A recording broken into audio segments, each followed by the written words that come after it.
Radio Cayman's Historical Vignettes was brought to you by Rotary Central. For more than 110 years, Rotary members have used their passion, energy, and intelligence to take action on sustainable projects. Jay and Money and Appleton presents the Jamaica Independence celebrations happening today, Friday, August 1st at the Compass Green, featuring dancehall sensation Voicemail, along with Cayman's own Leah GC and other local entertainers. There will be a kids talent contest and lots of prizes and giveaways, plus a big bad car audio sound clash between Studio One, Destiny, and Pimp High Power. So come on out early and get a chance to win a 43-inch TV, courtesy of Cost You Less. Get the best of Jamaican food on sale all day at the Compass Green location. Ackee and saltfish, corn pork, steamed fish, roast yam, jerk chicken, and pork, and all your favorite Jamaican dishes. Go check them out. Now you can listen to Radio Cayman everywhere. Everywhere. Can you hear me now? Everywhere. Everywhere. Yes, right from your Android or iPhone. Download the Radio Cayman app now on your Android or iOS phone. The Radio Cayman app is where you can listen to Radio Cayman everywhere you go. Everywhere we go, we go. Everywhere we go, we go. Find it in the Google Store, the Apple Store, or use the link at www.radiocayman.gov.ky. Yes, now you can listen to Radio Cayman everywhere. Talk Today is brought to you by Subway, open 24 hours in Countryside, Anderson Square in Georgetown, and Centennial Towers in West Bay. And by the Ministry of District Administration. Explore your history, explore your land, explore your sister islands. And Cayman Airways. Call them on 949-2311 to book your nonstop flights to Los Angeles and Panama. And Doctors Hospital. Peace of mind is important when life happens. Doctors Hospital, always there for you. Call 949-6066. But I do have some questions. There are more questions than answers. Cayman Islands' foremost listener participation program. Talk Today. What's on your mind, Cayman? If you're ready to talk, we are ready to listen. Discussing current events and local news, community spotlights, hot topics, listener stories, cultural and historical discussions, environmental issues, fun and lighthearted topics, guest interviews. Cayman, basically anything you want to talk about, we are ready to listen. Here's your guest host, Orrett Connor. Good afternoon and welcome to Talk Today. I am your guest host, Orrett Connor. Lots to talk about, lots of questions being asked as well. So we will try to spend as much time as possible engaging with you. And we will also start by sharing some news with you. For example, the security screening upgrades and construction works that have begun at Grand Cayman Airport. Please stay tuned. Talk Today. We'll be back shortly. Talk Today is reminding you to avoid any statements or comments which are abusive, derogatory, malicious, or defamatory. Do not use indecent language or make any statement that is false or misleading. Call 1-800-534-8255, 949-6990. 949-8037 or WhatsApp us on 925-3261. And now, back to Talk Today. Good afternoon and welcome back to Talk Today. I am your guest host, Orrett Connor. No guests in the studio. Phone lines are open. Meanwhile, I will share this with you. Security screening upgrades and construction works begin at Grand Cayman Airport. This was issued, the press release issued today, and it says that the Cayman Islands Airports Authority, known by the acronym CIAA, which operates the Owen Roberts International Airport on Grand Cayman and the Charles Colonel International Airport on Cayman Brac, is pleased to announce upcoming enhancements to the security checkpoints at Owen Roberts International Airport, which will include the installation of new cabin baggage screening X-ray machines, bottle liquid scanners, explosive trace detection equipment, and QRS body scanners. These upgrades aim to address ongoing challenges at Owen Roberts International Airport, including congestion at the security screening checkpoint. They will enhance the streamlined security process, resulting in faster and more efficient passenger screening while maintaining the highest safety standards. This initiative supports the CIAA's vision of delivering world-class airport services and reflects our ongoing commitment to improving the overall passenger experience. As part of the upgrade, the security queuing area will also be relocated slightly closer to the arrivals hall. This adjustment is necessary to accommodate the installation of the new screening equipment and to create a more spacious and efficient layout. The new layout is designed to improve passenger flow, reduce wait times, and enhance the overall airport experience. Construction is currently underway and is scheduled for completion in November of 2025, November of this year. And it ends by saying that the CIAA extends its gratitude to passengers for their patience and cooperation during this construction period and looks forward to better serving the passengers and enhancing the passenger experience at the new Owen Roberts International Security Checkpoint. All good and well, and it's good to see that they are looking to enhance the passenger experience. What I haven't seen in this, and this is personal, but I'm sure that it's probably personal to many of you out there listening as well. What are they going to do about my experience as a passenger? What are they going to do about my experience as a Caymanian passenger at Owen Roberts Airport to let me not get the feeling that I am in a foreign country?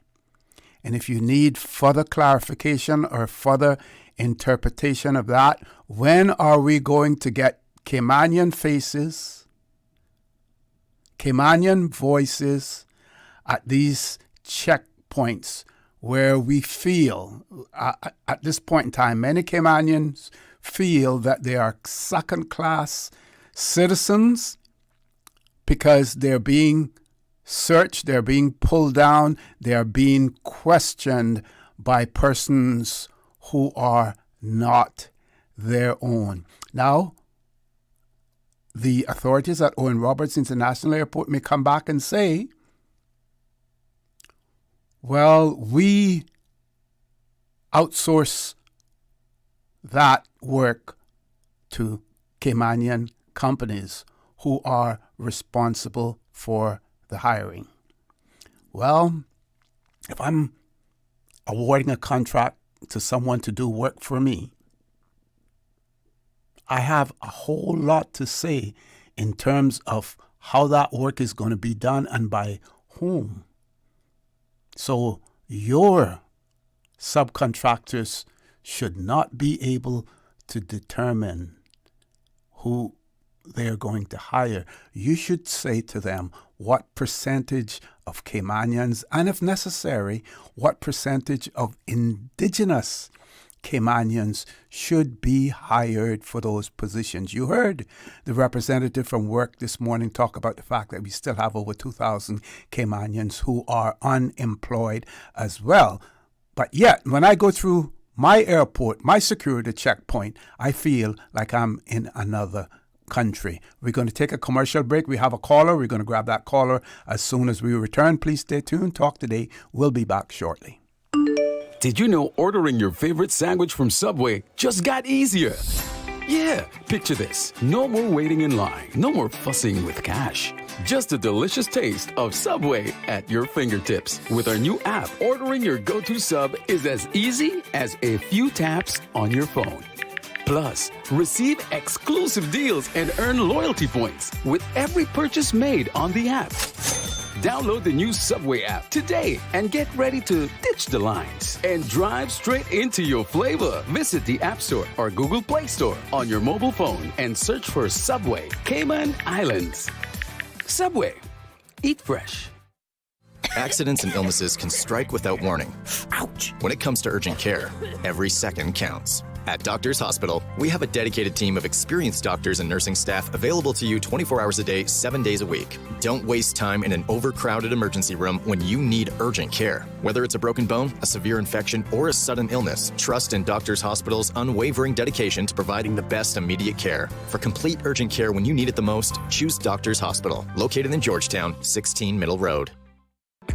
Shipping to the Cayman Islands is fast, reliable, and seamless thanks to Cayman Airways Cargo. Need it faster than ocean freight? Cayman Airways Cargo offers multiple cargo flights to Grand Cayman from Miami weekly, so your packages, whether big, small, or in between, will arrive in no time. You can even use a Cayman Airways Cargo US address for your online shopping. Cayman Airways Cargo is also the only carrier providing air freight services for Cayman Brac and Little Cayman. Contact us today and see why Cayman Airways Cargo was voted as Cayman's best cargo and logistics company in the Best of Cayman Awards. For details, visit caymanairways.com/cargo. Wouldn't it have been grand if you had purchased land 30 years ago? It may not be 2020, but a perfect vision has never been more clear. Cayman Brac and Little Cayman, poised for growth with an eye on the future. Your land, your history, your future. Discover all that our sister islands have to offer. Who will be the next Miss Universe Cayman Islands? Join us on the 9th of August, 7 p.m. at the Westin Ballroom to see our 4 beautiful ladies vying for the crown. Purchase your tickets on Eventpro and at Funky Monkey today. VIP tickets are also available. Come out and support your favorite contestant. A special thanks to our main sponsors, the Cayman Islands Ministry of Tourism, Cayman Airways, Compass Media, Radio Cayman, Caymanian Times, King Sports Center, The Finishing Touch, Kirk Freeport, Cayman Medical Center Limited, Crystal Caves, Woodlands Corporation, and the Physiotherapy Center. Radio Cayman's Talk Today.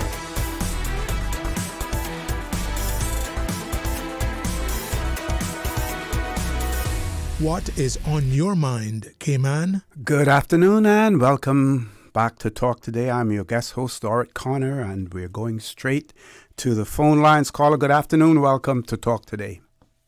Yeah, good evening, Osi. How are you doing? I'm good. How are you? You have any idea who started that security at the airport? Well, I think initially security was run by the airport's authority themselves, and eventually, then it was contracted out to other companies. But no, sir, Mr. Connor, I'll give it to you. Mr. Rudy Evans, that is still alive today, which was the deputy at that time, not the airport authority. George Shillette, Miss Jenny from West Bay,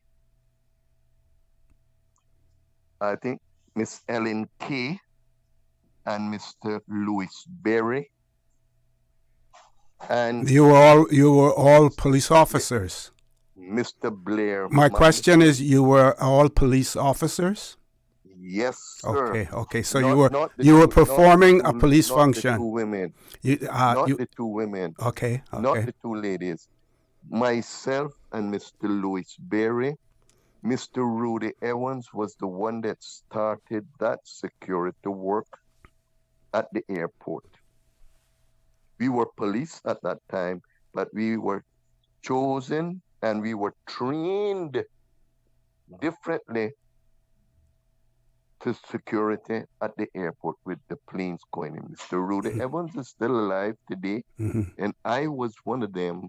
And what specifically were you trained in? What were you trained to do?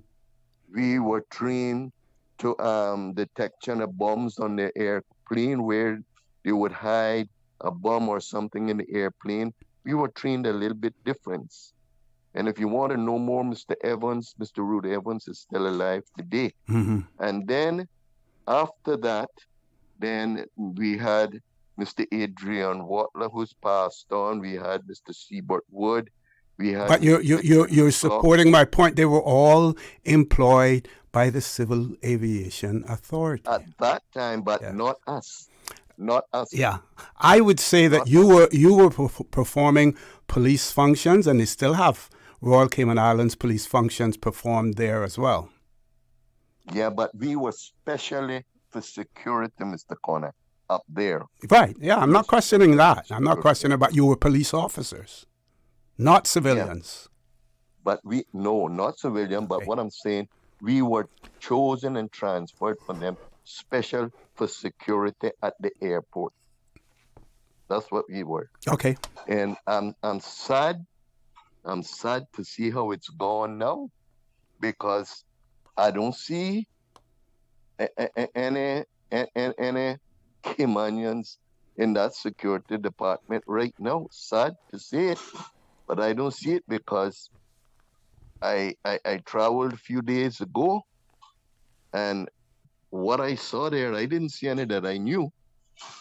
But it was a long time after myself, Mr. Lorenzo Berry, and the gentleman from East End, we were security there for quite a while.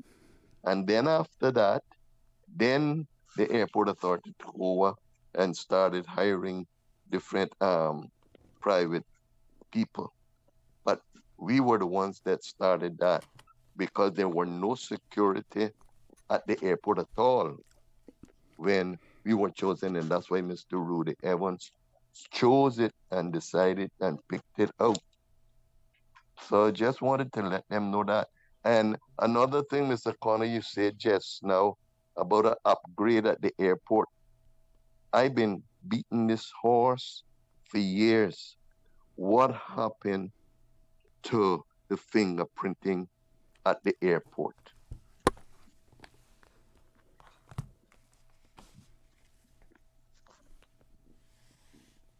Caller, you still there? Yes, sir, I'm asking. I heard you. That's a rhetorical question. I take it. I really don't know about the security, the fingerprinting system. So that's a question that you're putting out there to the authorities who are listening. I take it. Yeah, well, I hope they listen, because I've been beating this horse for a long, long time. And I know some time back, Mr. Gilbert McLean had told me that they did have a fingerprinting machine, but it was never activated. And I got my ideas. Why? Because every part of the world that I have traveled, I know they have fingerprinting machines. So what has happened to the Cayman Islands at the stage and the advancement that we are at in this island now? Why is there not a fingerprinting machine?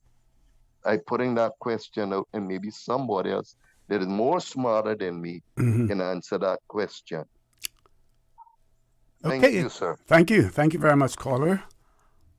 Any other callers on hold? Paul, no callers on hold. Let's provide our listening and viewing audience with some additional information, some more good news. This good news, and this is from the Cayman Islands National Museum, coming from their monthly news, and it speaks to this July, the National Museum proudly hosted the 8th annual Immerse Summer Camp for campers ages 10 to 14 was a summer to remember.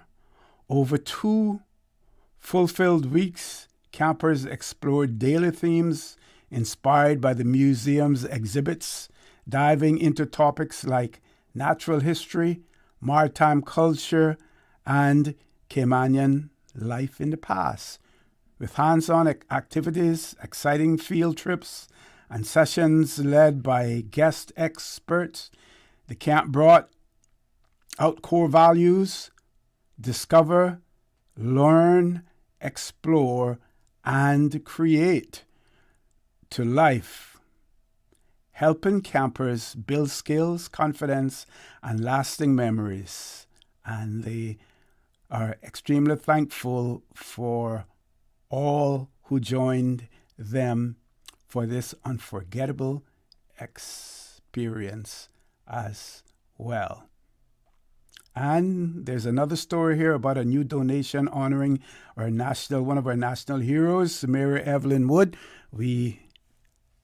I will provide more information on that when time allows, but at this point we have a caller on WhatsApp. We're going to take that caller. Caller, good afternoon. Welcome to Talk Today.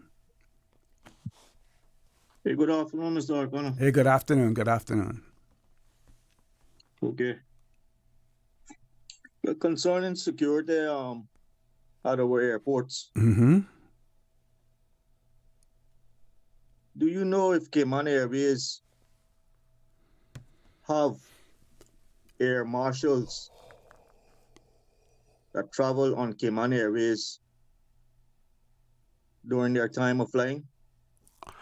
No, I don't know, and I would venture to say that if they did, that it wouldn't be something that they would publicize, because then, that basically gives away the surprise that they may have if there were an event to take place.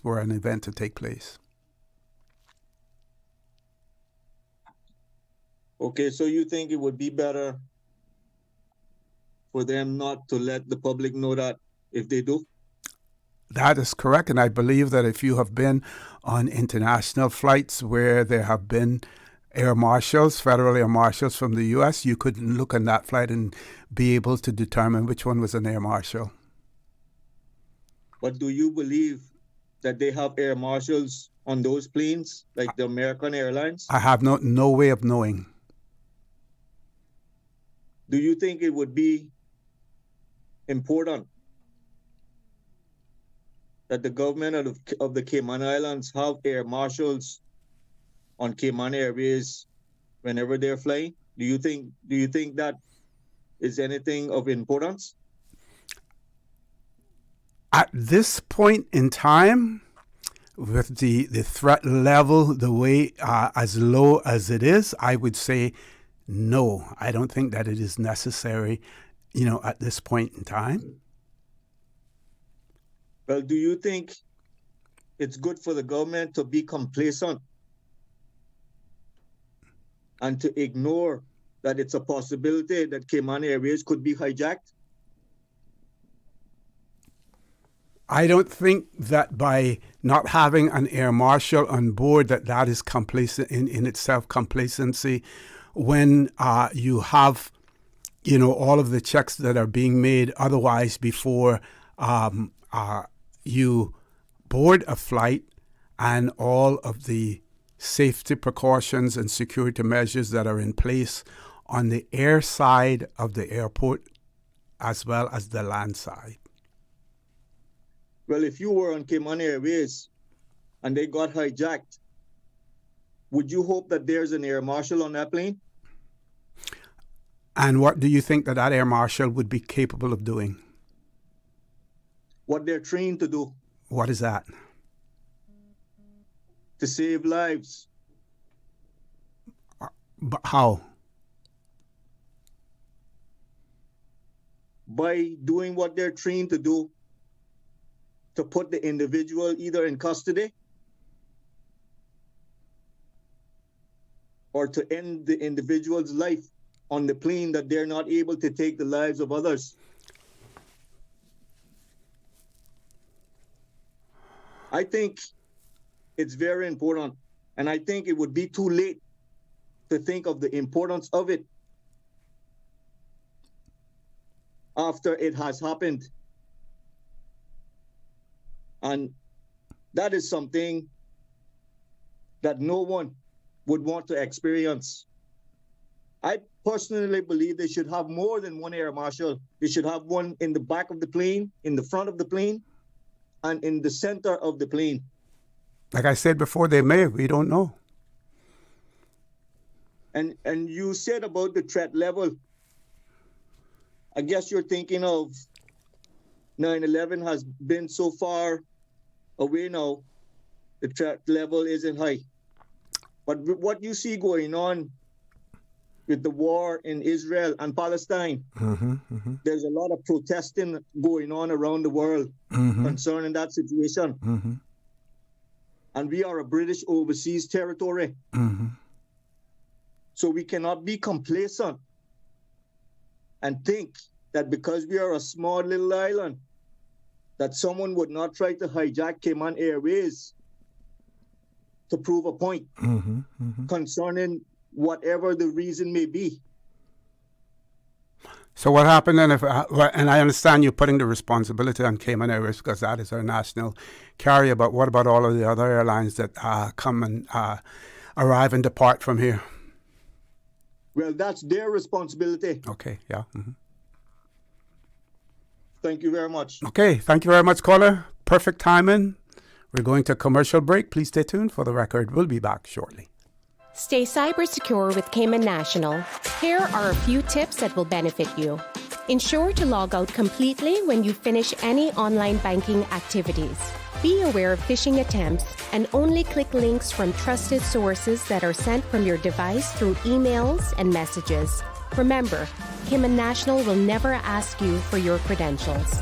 If you suspect a fraud attempt or that your account has been compromised, please immediately contact our customer support team at 949-8300.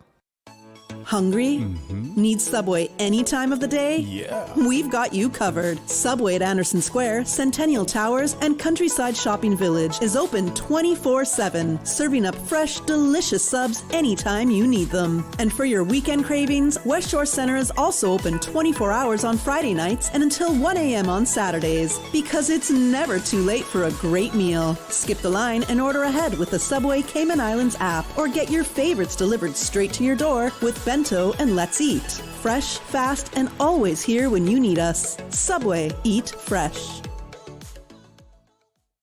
Did you know that Doctors Hospital provides urgent care services 24 hours a day, 7 days a week? And Doctors Hospital's urgent care physicians have access to the most advanced MRI and CT imaging in the Caribbean, providing reliable diagnostics when you need it most. When you need quality urgent care for an illness or injury, Doctors Hospital is here for you 24/7. Whether it's a migraine, chest or abdominal pain, shortness of breath, broken bones, or another urgent need, Doctors Hospital at the top of Walker's Road. Urgent care right now.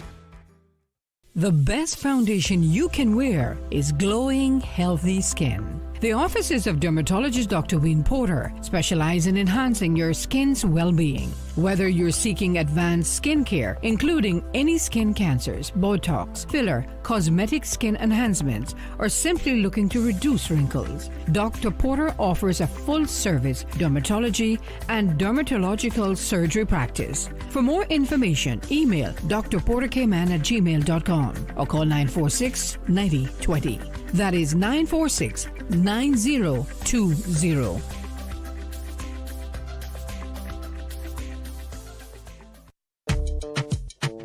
Jay and Money and Appleton presents the Jamaica Independence Celebrations on Friday, August 1st at the Compass Green, featuring dancehall sensation Voicemail. Everybody. Along with Cayman's own Leah GC.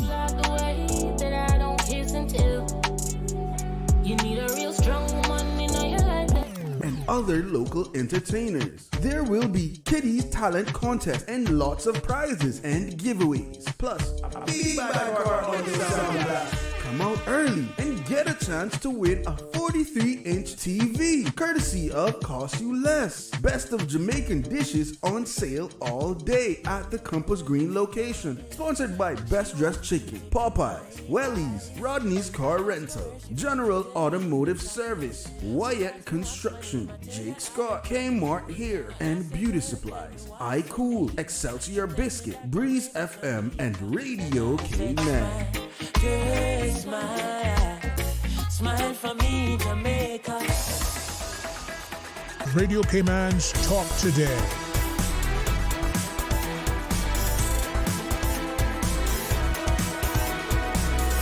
What is on your mind, Cayman? Good afternoon. Welcome back to Talk Today. No guests in the studio at this point in time. Our phone lines are open. Toll-free number 1-800-534-8255.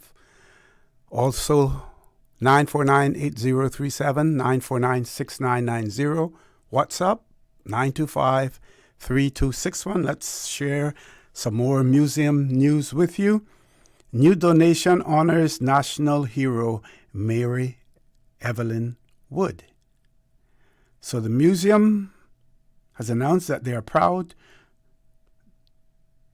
to announce the recent addition of 2 special items to the National Collection: a crocheted and embroidered handbag, both handmade and once owned by national hero, the Honorable Mary Evelyn Wood, Certificate of Honor.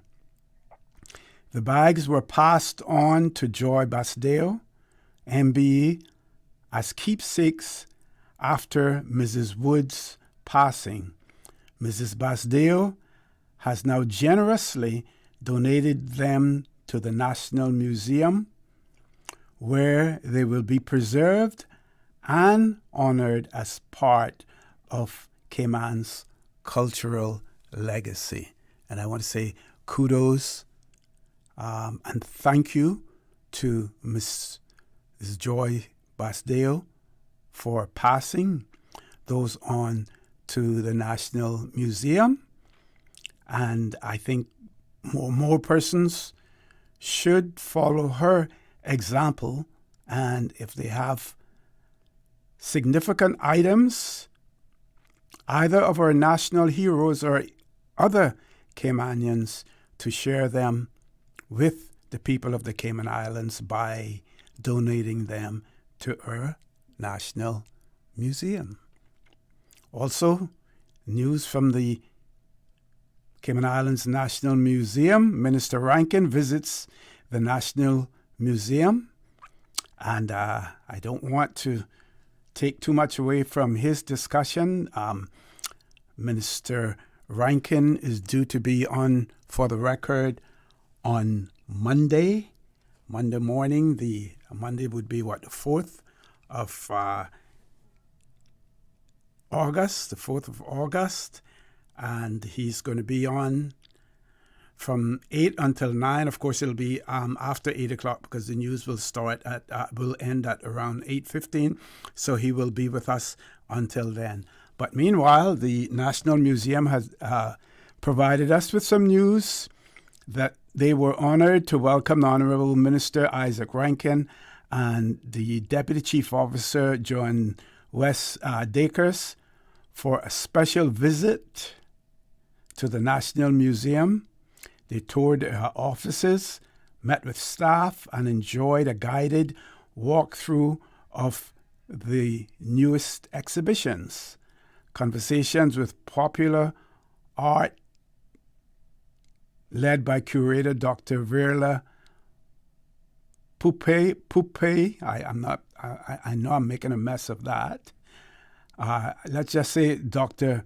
Verley. That's it. Megan Arch, Brian Watler Jr., and Al Ebanks. Dr.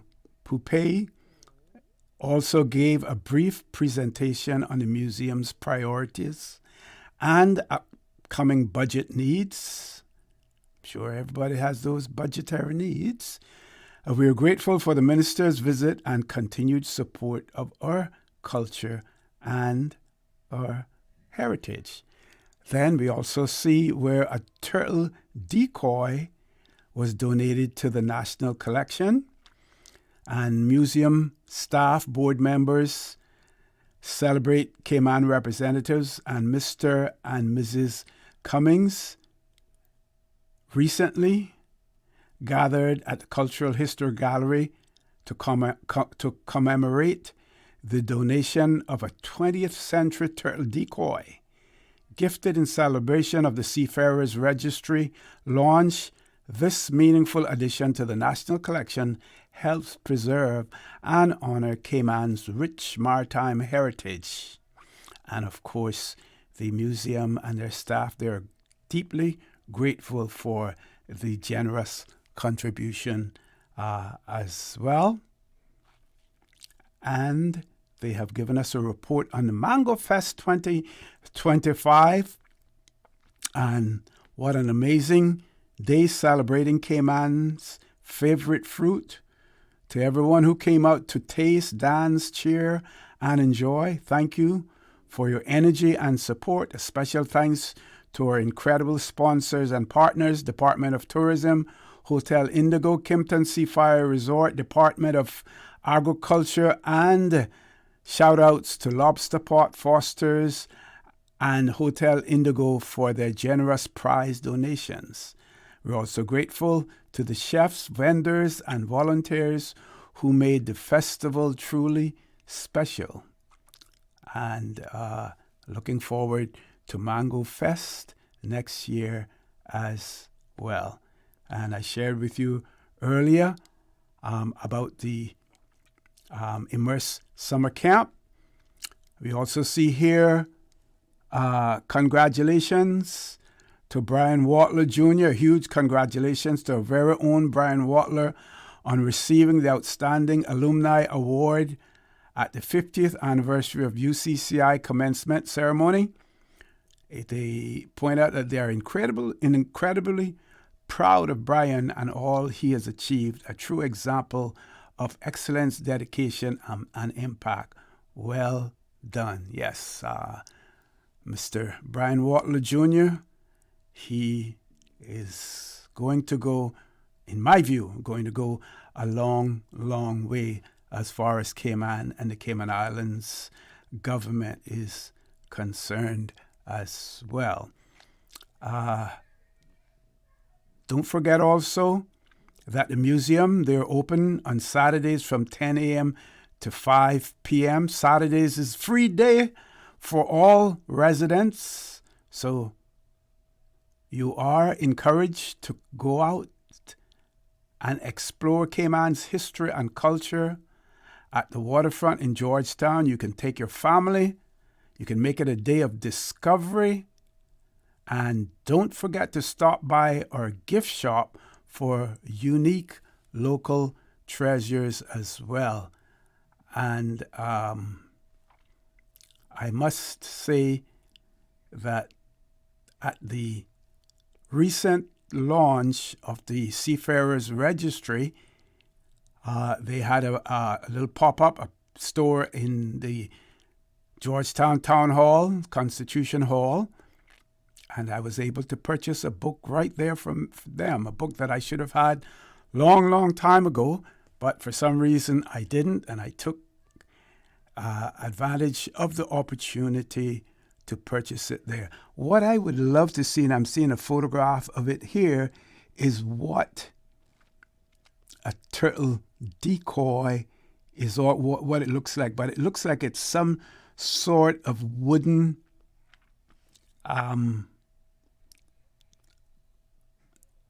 wood shaped in the form of a turtle, and I guess it is designed to float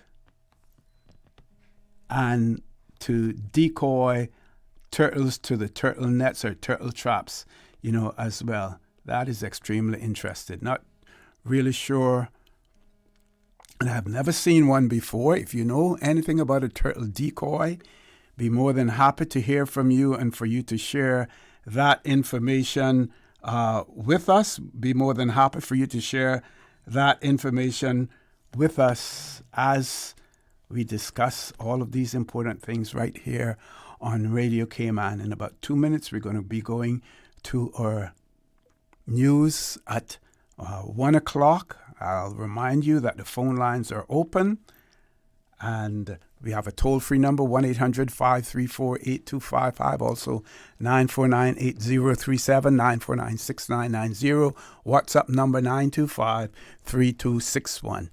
When we return, I will open the discussion in relation to status, but not talking too much initially about the Cayman Islands, but letting you know what has taken place in the Turks and Caicos Islands, and we can compare and contrast then what is happening here in the Cayman Islands as well. With that, we're going to go to our 1 o'clock news. Please stay tuned for the record. We'll be back shortly. 89.9 Radio Cayman helps you to weather the storm during this hurricane season. One of the most crucial elements of hurricane preparedness is storm awareness. During the season, it is of utmost importance to pay attention to the latest local weather forecasts, as hurricanes do not suddenly form or strike. There are various methods of advanced notification. Utilizing such may be the difference between a favorable outcome and disaster.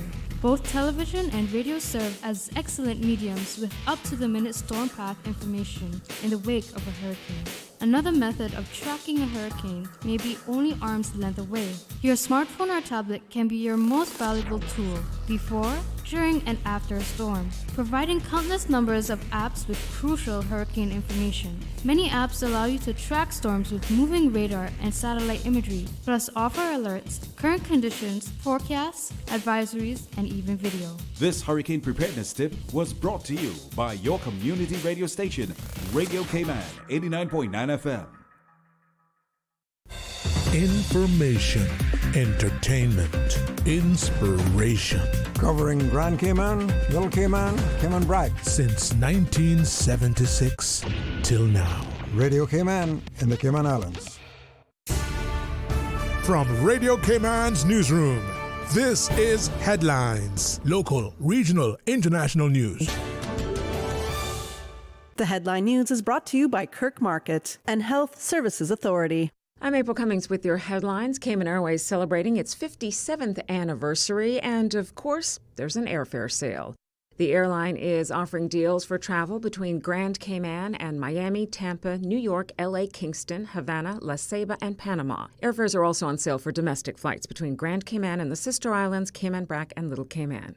Cayman Airways Executive VP of Commercial Affairs and Chief Financial Officer Paul Tibbetts says this is their way of expressing heartfelt thanks to loyal customers, as well as for those who have recently chosen Cayman Airways for their travel needs. You can, of course, find out more at CaymanAirways.com. In international headlines, prices for the eponymous Swiss watches, Swiss chocolate, and Swiss cheese could skyrocket in a week as a result of U.S. President Donald Trump's trade war. Switzerland, home to some of the world's most recognizable luxury brands, now faces an upcoming 39% tariff from the U.S. industry groups today. Switzerland, home to some of the world's most recognizable luxury brands, now faces an upcoming 39% tariff from the U.S. Industry groups today warned that both Swiss companies and American consumers could wind up paying the price.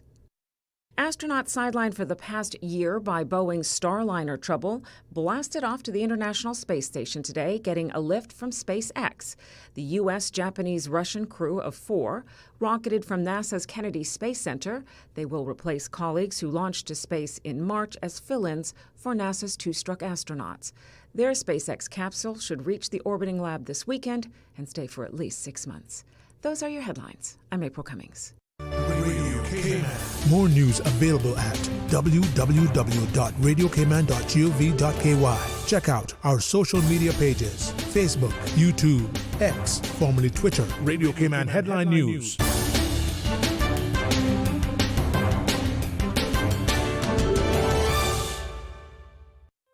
Looking for fresh, healthy food that's full of flavor?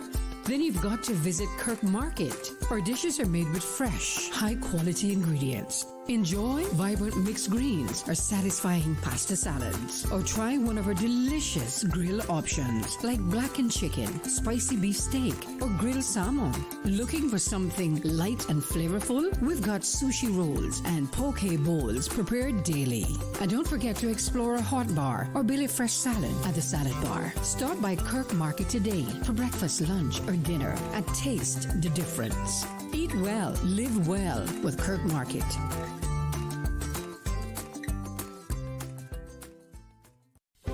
Do you have a healthcare question but not sure who to ask? Contact HSA's Patient Call Center to speak to one of our experienced clinical team members. We are here to answer your questions and help guide you through your healthcare journey. Need to make an appointment? Our team can help. Contact HSA at 949-8600 or email info@hsa.ky. At HSA, we are committed to caring for you. Radio Cayman is pleased to feature this special Sister Islands historical vignette brought to you by the Ministry of District Administration and Lands. Explore your history, explore your land, explore your Sister Islands.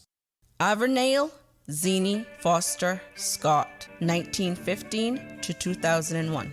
Miss Zini was born on Cayman Brac to Captain Bertie and Huldah Foster, the eldest of 7 children. From a young age, she helped her parents rear her younger siblings. In 1933, she married Captain Clyde Scott. Together, Miss Zini and Captain Clyde, along with their 9 children, raised cattle and crops, exported coconuts and thatch rope, owned and operated a general store, gasoline pump, and soft drink bottling plant, and were pioneers in the heavy equipment business, having established Scott Development Company in 1964. Although she had only a primary education, her natural leadership, business acumen, integrity, honesty, and ambition made her one of Cayman Brac's most successful women. Miss Zina worked in her office and until her early 80s and continued to sign the company's checks until a few weeks before her death. She was recognized by the Cayman Islands Real Estate Brokers Association in 1995 and received the Distinguished Woman Award from the Minister of Women's Affairs in 1999. Shortly before her death, she was awarded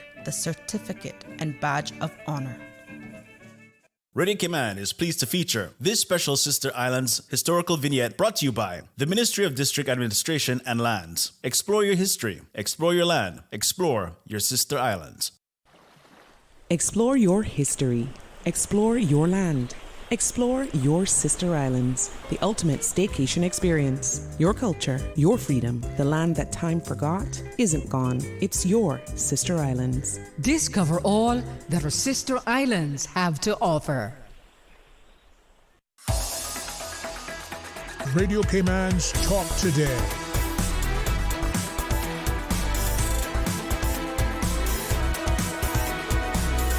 What is on your mind, Cayman? Good afternoon and welcome back to Talk Today. We have a caller on hold. Let's grab the caller. Caller, good afternoon. Welcome to Talk Today.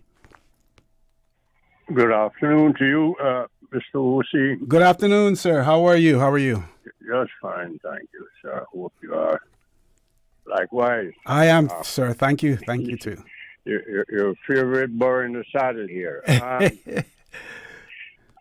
Yes, and I listened to those names, Captain Clive, Captain Bertie Foster. I remember Captain Bertie Beard as a little boy. I remember Captain Clive Scott. I somehow think that he might have been the first captain for the first Coast Guard vessel. Okay. That the Jamaica government had. Or it might have been the fireboat. Their fireboat, was called the Orrett. It was fire backwards and all that. That's way over 60 years ago. Yeah, but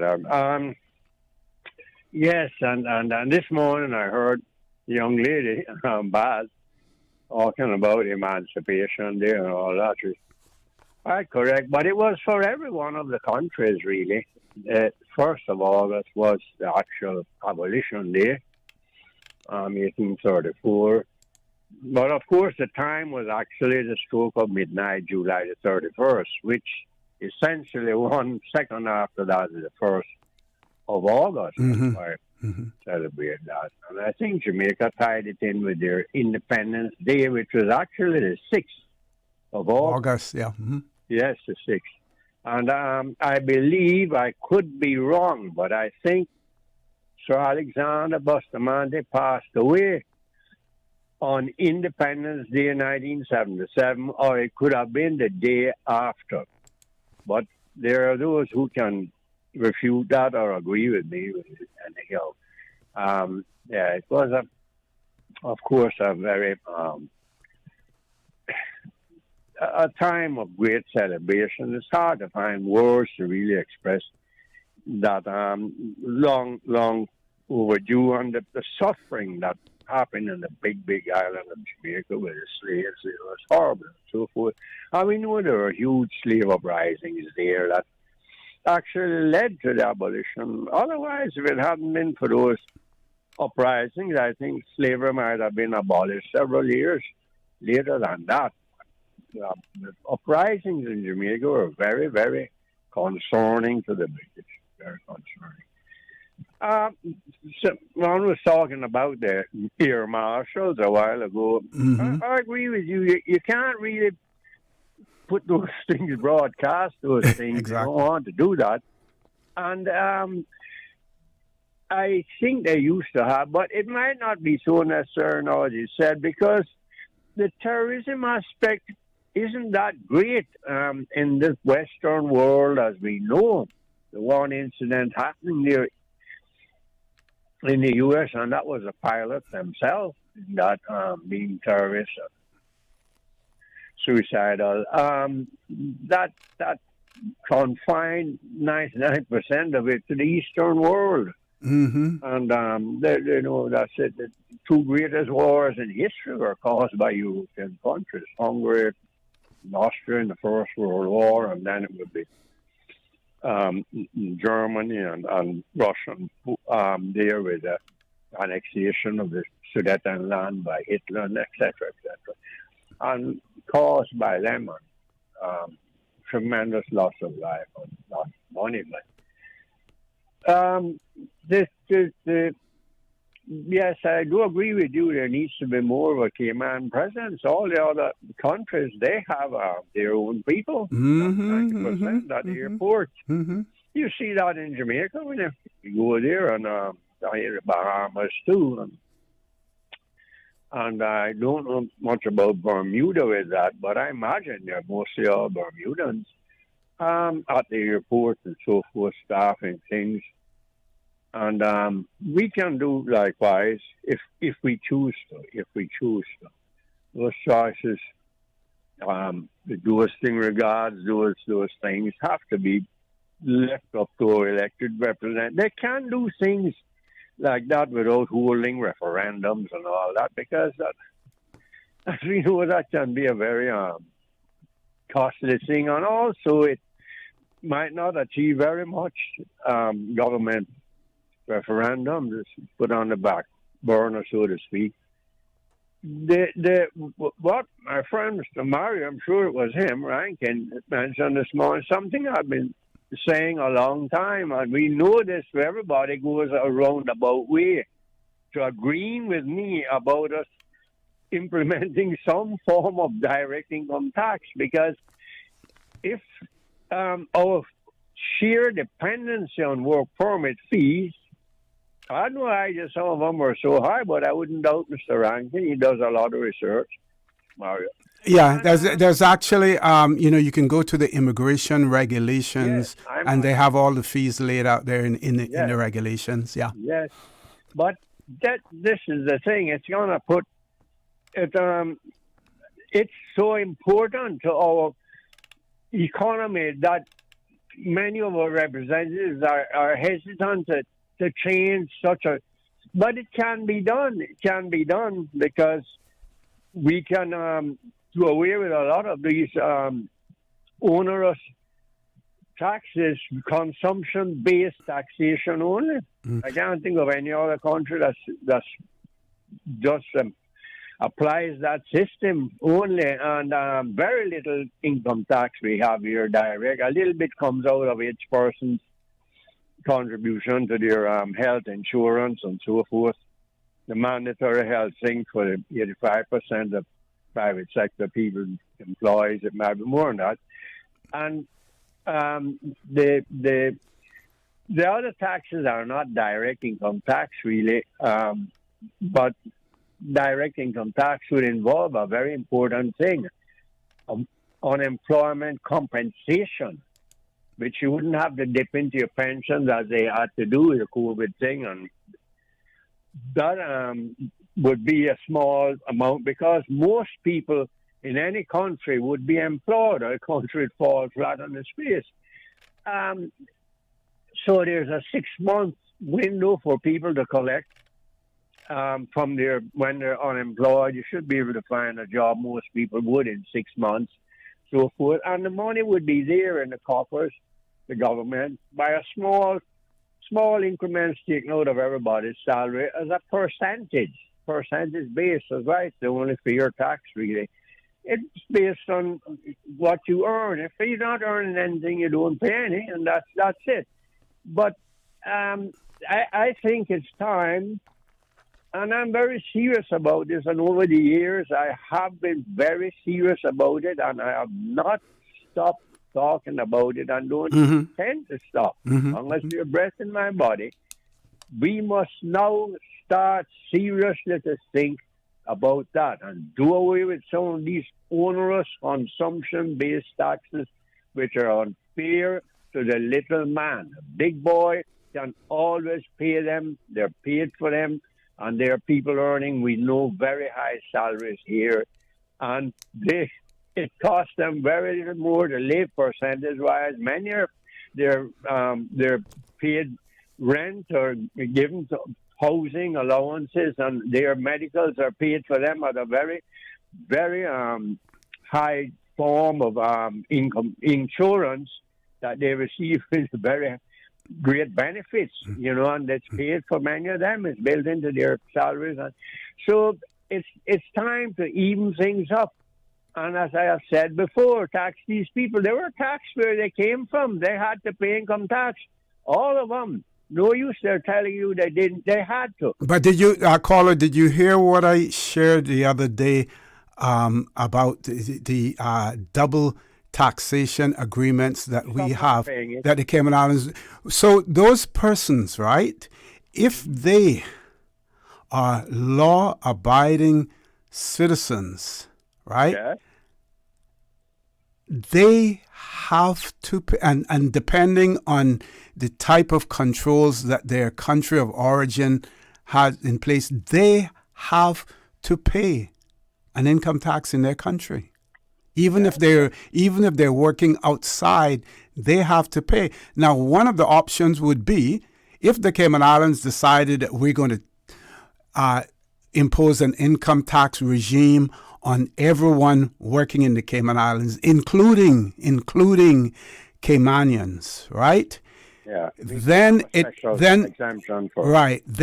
would mean that they couldn't be taxed doubly. They couldn't be taxed in their own country as well. So they would pay it here, but they wouldn't pay it elsewhere. But let's go back to some of the numbers to crunch. And, people, and I may have been guilty of this myself, but, when I think more closely at it and we talk about government's dependence on work permit fees, it has always been that way. Now, the government didn't impose work permit fees as a revenue measure per se at first. They did it simply because you weren't going to allow people to come and work in the Cayman Islands and work for free, right? Now, when we look at the over... Different population then, yeah. Yeah. Go ahead. When we look at the over 30,000 persons that we have on work permits, and when we look at the number of unemployed Caymanians officially in the 2,000 range, even though there are probably many Caymanians who are working in areas that they are almost forced to work in, as opposed to the areas that they would voluntarily want to work in. But we would still need work permit holders in the Cayman Islands. So I don't subscribe fully to the notion that the government is dependent on those fees. Yes, the fees help, but it didn't start out that way, with that dependence on the fees for work permits. Well, it was more the thought as a penalty at the time. But I'm sure right now it amounts to. Oh yes, it's significant. It amounts to way over $100 million. Yeah. But there are other means, as I said. We can tax things. We know, and others have said it, I'm not the only one, that the numbers game, it's big money is being spent on that. There's just cash flowing, and lots of cash, and lots of people are paid by cash and so forth, so on. That it's a couple of $1 million at least a week spent on that. The government could tax it. They could control it. I don't need anyone to try to tell me that it can't be done. There's a machinery and very smart civil servants there that can plan out how it can be done. Oh, yes, it requires, as I said, courage. There's money there. And that would go good ways towards the coffers for health purposes and all that. And we've got to realize people are living much longer. There's going to be need here, if we can call it dual like they do in Britain or whatever, for a welfare system because of elderly people who won't be able to work but still alive, still and so forth, elderly Caymanians. If we want to present it only for generational Caymanians in ratios to go, just like the taxation thing I have in mind, as I said, it would be there would be a certain deductions or very little taken from generational Caymanians, similar to the system in the United States for the Red Indians, which has been, they get special tax privileges. No one needs to try to deny that. And so forth, a system like that, we could sort of, in a small country like ours, but it can be done. It just takes that magic word, courage. It can be done. And we need to form no more commissions, no more set up, no more boards to do this, to do that. Takes 10 years and a report will come in and nobody follows it. So forth. We just need action, immediate action, or close to as possible to immediate. And that's it. Decisions to be made by our elected representatives. Make the decisions, come hell or high water. You can't be right every time, but you can try to be right most of the time. Thank you, Colin. Wonderful day, sir. Thank you. You do the same thing. Have a great weekend as well. So one of our listeners has written in and said, I just wanted to ask a question regarding the last two callers. This was earlier. This person sent this in from, what time was it? 12:52. And at that time was the last two callers pertaining to security and the airport facility. The writer says that we have the following: Passport Office, Immigration Office, General Registry Department, Customs, Police Department. The question is, how is it in this day and age that we do not have a system in place that with all of the combined information will have all of the combined information on one system? Very valid question. The fingerprint scanner system that is not in place, which, if it were, that could be used to provide the necessary information to government officials and take away the constant back and forth that we Caymanians have to go through when we need to obtain a marriage certificate or gather documents for passport information. How are all of these things not connected? Do you think that if this information was in place on a database center within the government, things could go so much smoother? with certain requests. Just asking. And the writer is correct. And I must say that it is something that is still being worked on. And that is why one phase of that is at this point in time that you can go on to the National Identification System, voluntarily join that system. I believe it is up and running now, and then you would be provided with a unique identifying number that then will be accessible across the various government departments. But it is something that it has to take time. And, no doubt with the progression and prominence now of artificial intelligence, we're likely to see that go much faster, develop much faster. But what is so timely? This person has written this, and I was just scrolling through. I think in the old days used to call it surfing the web. And there's an article on the BBC website, Biometrics to replace stamps at EU border from the 12th of October. So folks, while we're here talking about fingerprinting machines and things of that nature, we're falling farther and farther behind when it comes to technology and other jurisdictions as well. So very quickly, I'll share this with you. It says stamps in people's passports will be replaced by biometric checks for people traveling in and out of the European Union from the 12th of October, officials have confirmed. The entry/exit system, known by the acronym EES, will replace the current paper checks and will mean passengers from the UK will need to have their fingerprints and faces scanned to cross an EU border. The scheme will be rolled out across member nations over 6 months, meaning it will not be fully implemented until the 10th of April 2026. It was due to come into effect last November, but has been beset by technological delays. There are always challenges with these things, and you have to ensure that they're working properly before you actually put them, online, right? The article then goes on to say that under the new system, non-EU citizens, including people from the United Kingdom, will need to register their biometric data along with their passport details to enter an EU country.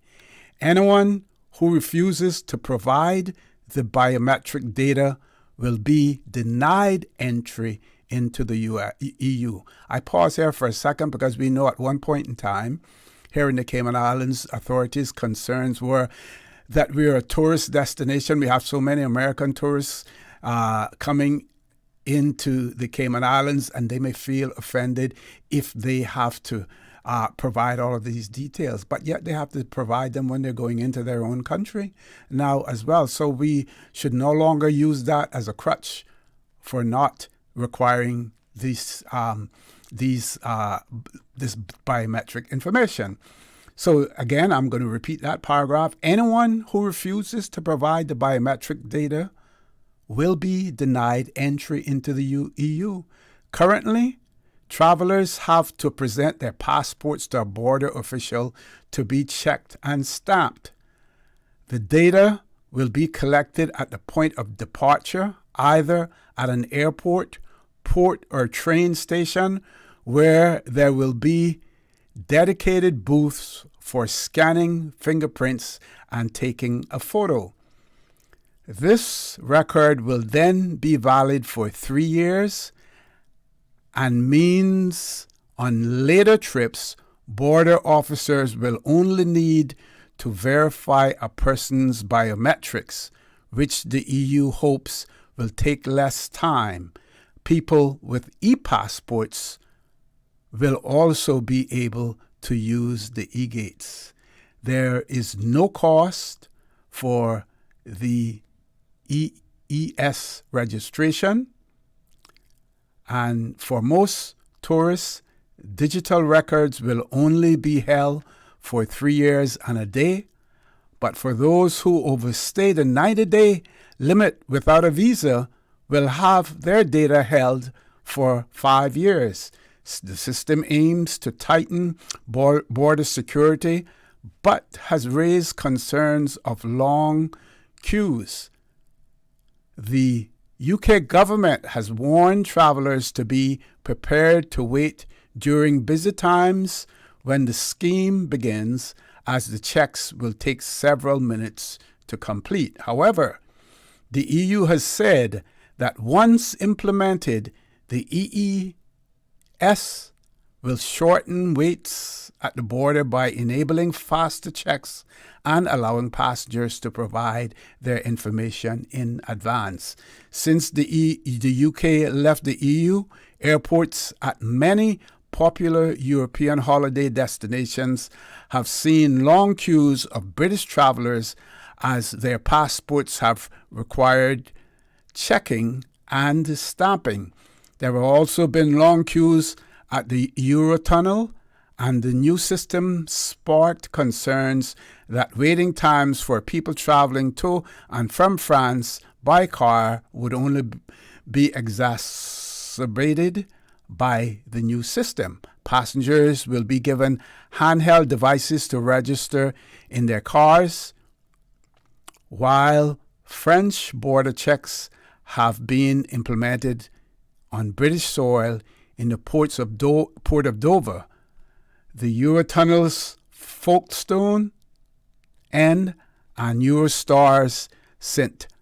Pancras terminal.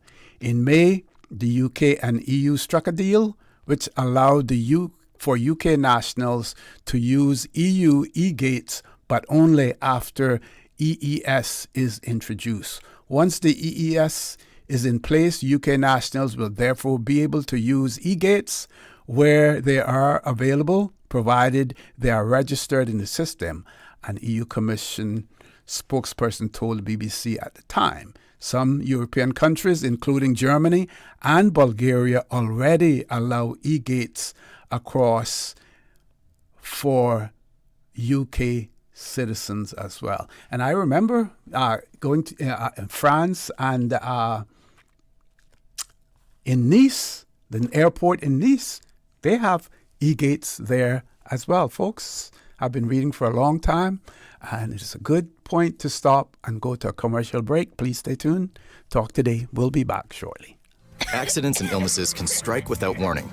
Ouch! When it comes to urgent care, every second counts. At Doctors Hospital, we have a dedicated team of experienced doctors and nursing staff available to you 24 hours a day, 7 days a week. Don't waste time in an overcrowded emergency room when you need urgent care. Whether it's a broken bone, a severe infection, or a sudden illness, trust in Doctors Hospital's unwavering dedication to providing the best immediate care. For complete urgent care when you need it the most, choose Doctors Hospital, located in Georgetown, 16 Middle Road. You deserve a unique vacation this year, one with easy non-stop flights from Cayman. Cayman Airways offers more non-stop flights to and from the Cayman Islands than any other airline. Now you can add Panama and Los Angeles to your travel bucket list. Skip the hassle of connecting flights. Panama is just a 2-hour non-stop flight from Cayman. And Los Angeles? Get there in less than 5 hours non-stop aboard Cayman Airways. Call 949-2311 or visit CaymanAirways.com to book your Los Angeles or Panama getaway today. Stay cyber secure with Cayman National. Here are a few tips that will benefit you. Ensure to log out completely when you finish any online banking activities. Be aware of phishing attempts and only click links from trusted sources that are sent from your device through emails and messages. Remember, Cayman National will never ask you for your credentials. If you suspect a fraud attempt or that your account has been compromised, please immediately contact our customer support team at 949-8300. Aunt Angie, how does it feel to have broken the bull riding world record? Sore, Sean. That bull was angry. Angie, I think that bull is headed towards your red convertible. I broke the world record and he broke my car. Oh well, at least I've got CG Comprehensive Motor to cover this. Get covered for collision, damage, and more. CG Brit-K. Good like that. All benefits are subject to policy provisions, including eligibility at the time of service. Start. Stop. That's how long it takes to react to a child crossing the street. How long would it take you to apply the brakes? How long would it take the parents to forgive you? How long would it take you to forgive yourself? Slow down. Save a life. Not only theirs, but your own. Texting, speeding, and ignoring safety rules can cost lives. Visit gov.ky/road safety to learn more and help keep our roads safe. Radio Cayman's Talk Today.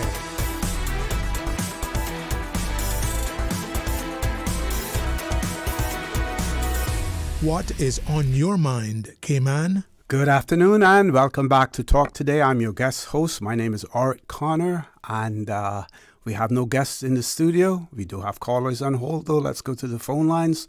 Caller, good afternoon. Welcome to Talk Today. Yes, Mr. Connor. Yes, ma'am.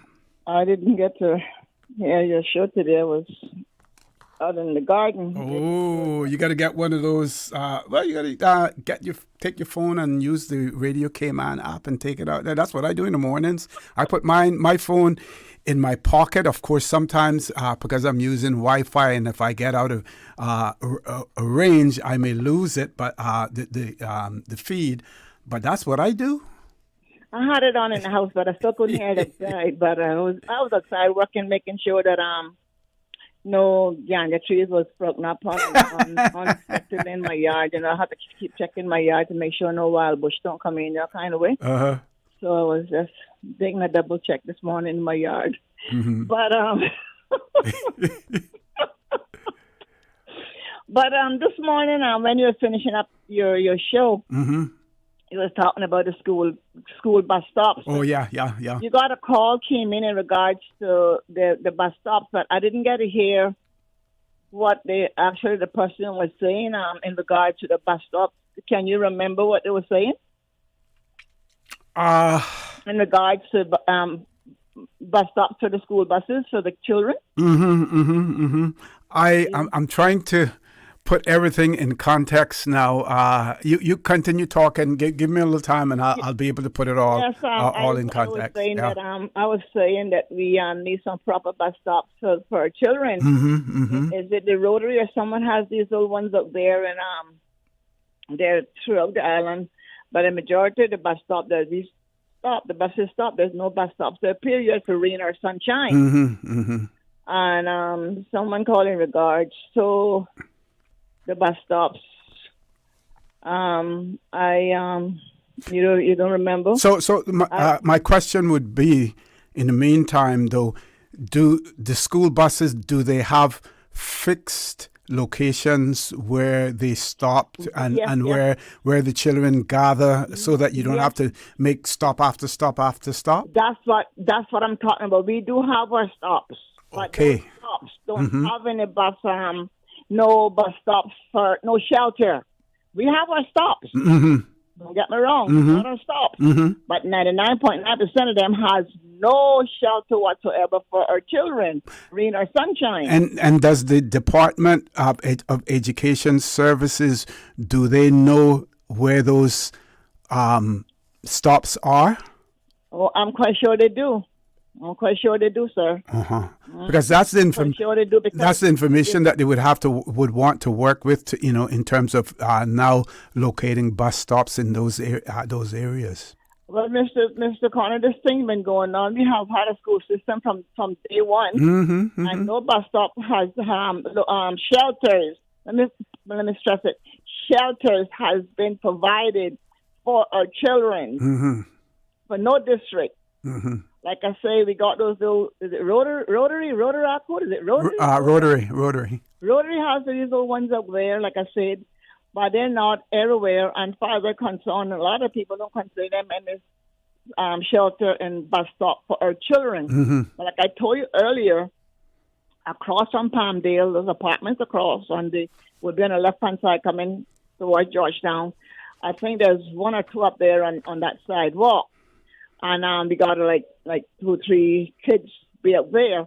But then again, when we drive a little bit further down, We got kids down. We can't have the bus stop in there 5 minutes of driving stop. Now, don't get me wrong, right? Can't have, they have to gather up. But some of these kids doesn't really wants to gather up. And I remember when I came back from Georgetown Primary and I saw the route that I was running and they were so close, and I had to tell the children, I said, the routes are the stops are very close. You all need to come to the stop where you see the other children, so we can have less stops on the road, because we got some people out here who don't care about the school buses. So I try not to have so many close bus stops with our children. You understand? It's not, our school buses are not these public buses that try to stop door to door. Our school buses do not stop door to door. Some child now when they get up, it might be right by where they actually live, but that not necessarily mean that we actually stop there to let the individual off, because then other kids get off at that location. You understand? So some kids get lucky and some don't, rain or sunshine. Now, if we were to try to be proactive, well, not really being proactive because we're reacting now because it isn't in place, but at least if we can try to be proactively reactive,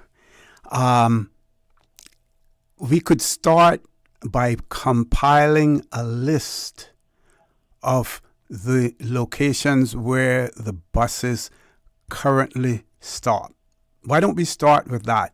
Get that list, for your route, and if you could get other bus drivers to do that and put all of those stops down and present that to the Department of Education Services to say these are the stops, the locations where we stop to pick up students. They then have something to start with in saying this is now where we need and we must put proper shelter for those students. We got to start somewhere. We got to start somewhere. So that would be that the buses would do that through education department. They request it. They send a memo or no. I would say take the bull by the horns, and every bus driver provide their list and pass it on to Department of Education Services. Put the ball in their court. I agree with you 100%. So from West Bay to East End and North Side and Georgetown, if you get two sets district work with you, it will be a miracle. You only how you get a proper working if you go through the education department. So what you're saying, the initiative has to come from Department of Education Services rather than the other way around. That is unfortunate. I would think so. I don't have a problem giving them my information. But who said the other bus is going to do it? Well, that would be a start, and then we can name and shame the rest. And maybe not name, but we could shame the rest. I hear where you're coming from. Well, no, serious. I'm serious. I'm dead serious. It's true. I just don't have to go on that share agenda. And the school is opening in a couple of weeks. It's a new year. They call it a new school year. So nothing going to happen right now in regards to that. It'll be a miracle. So hopefully someone is listening in the education department. They will consider, send a memo to all the bus operators and just give our stops and. And take it from there. And hopefully, members of the Road Safety Committee of the National Roads Authority, that somebody is listening as well, because they have to be a part of this as well, because they will have to determine, where those shelters go and make provisions for it. But we have to stop paying lip service to things that need to be done, and get out there and do it. Yeah, it's true. The time that we spend talking and planning, we should be out there getting it done. Do it. What I said, do the walking, stop the talking. Yes. Well, you see, Mr. Connor, from day one, you got some who will join in, but then somewhat. And by the time we get to the picket line, you're the only one left in the line. Can you imagine? But yet we want things in this island done. But yet we don't want to work together. And it's not going to get done if we don't work together. We have to work together. We have to communicate together. We cannot all agree on everything, but we need to put pen to paper and take it into who it has to go into and see what they do for us. And if they don't do it, then we just keep ramping and railing until the cats come home. Not even the dogs, the cat. True, yeah. Mm-hmm. But anyhow, you have a good day. We'll Thank talk you. later. Thank you very much. You take care. Good. One of our listeners has written and said, "Good day, Mr. Connor. Question: as the population increases and many are entitled to live in Cayman forever, has any thought been given as these people age out? Okay. Are provisions made to preserve grave plots for native Caymanians? It would add insult to injury if there are no plots for Caymanians. We already have limited land space." Well, I tell you what, if they don't have any plots for Caymanians to bury us in, they'll have to keep us above ground, and then we'll haunt everybody else forever. Just a joke. We have a WhatsApp caller. Do you want to take the break first, Paul, or take the caller? We're going to take the WhatsApp caller. Caller, good afternoon. Welcome to Talk Today. Yeah, Mr. O'Connor. Hey, how are you again? Okay, no, I'd just like to say that's a good something. That woman talking about bus stops for the children. Mm-hmm. Yeah, and I'm sure the Minister of Education, Mr. Ralston Anglin, would be glad to hear that. And he'll definitely be working with them concerning that as soon as possible. Yeah. Because it's very important, and I'm glad that woman thought about that. And hopefully they'll get that in place as soon as possible. Thank you. Thank you very much, caller. Ready for me now, Paul? Folks, please stay tuned. Talk Today. We'll be back shortly. Shipping to the Cayman Islands is fast, reliable, and seamless thanks to Cayman Airways Cargo. Need it faster than ocean freight? Cayman Airways Cargo offers multiple cargo flights to Grand Cayman from Miami weekly, so your packages, whether big, small, or in between, will arrive in no time. You can even use a Cayman Airways Cargo US address for your online shopping. Cayman Airways Cargo is also the only carrier providing air freight services for Cayman Brac and Little Cayman. Contact us today and see why Cayman Airways Cargo was voted as Cayman's best cargo and logistics company in the Best of Cayman Awards. For details, visit caymanairways.com/cargo.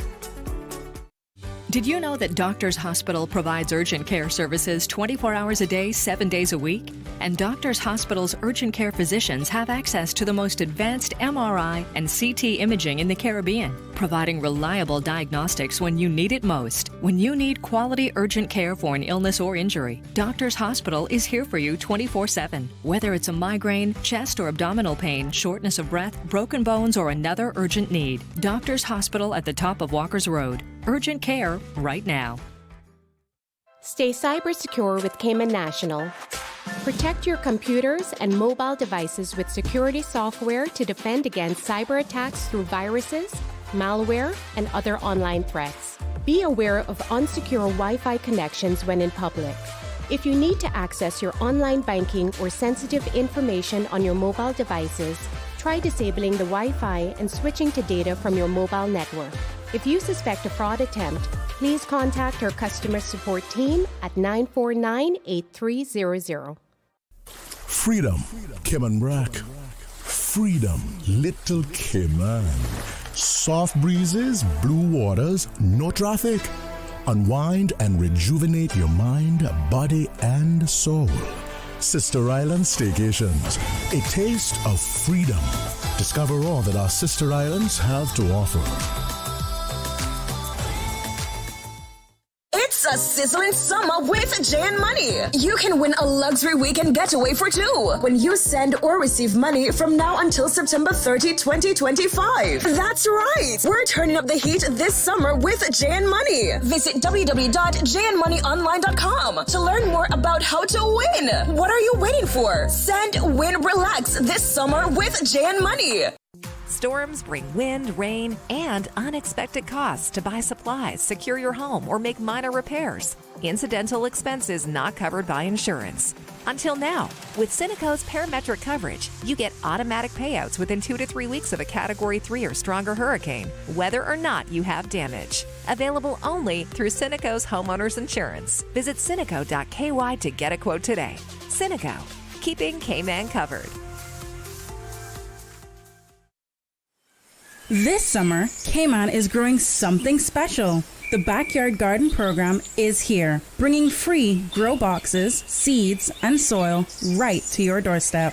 Whether you've got a backyard, a porch, or a balcony, any space can be a space to grow. Food security starts with your first plant. Apply today. Let's grow healthier, greener Cayman together. Visit gov.ky/PAHI or contact the Department of Agriculture to learn more.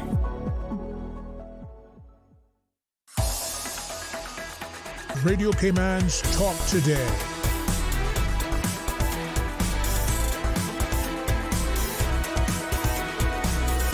What is on your mind, Cayman? Good afternoon. Welcome back to Talk Today. No guests in the studio. Phone lines are open. We have 2 callers on hold. Let's take the first caller. Caller, good afternoon. Welcome to Talk Today.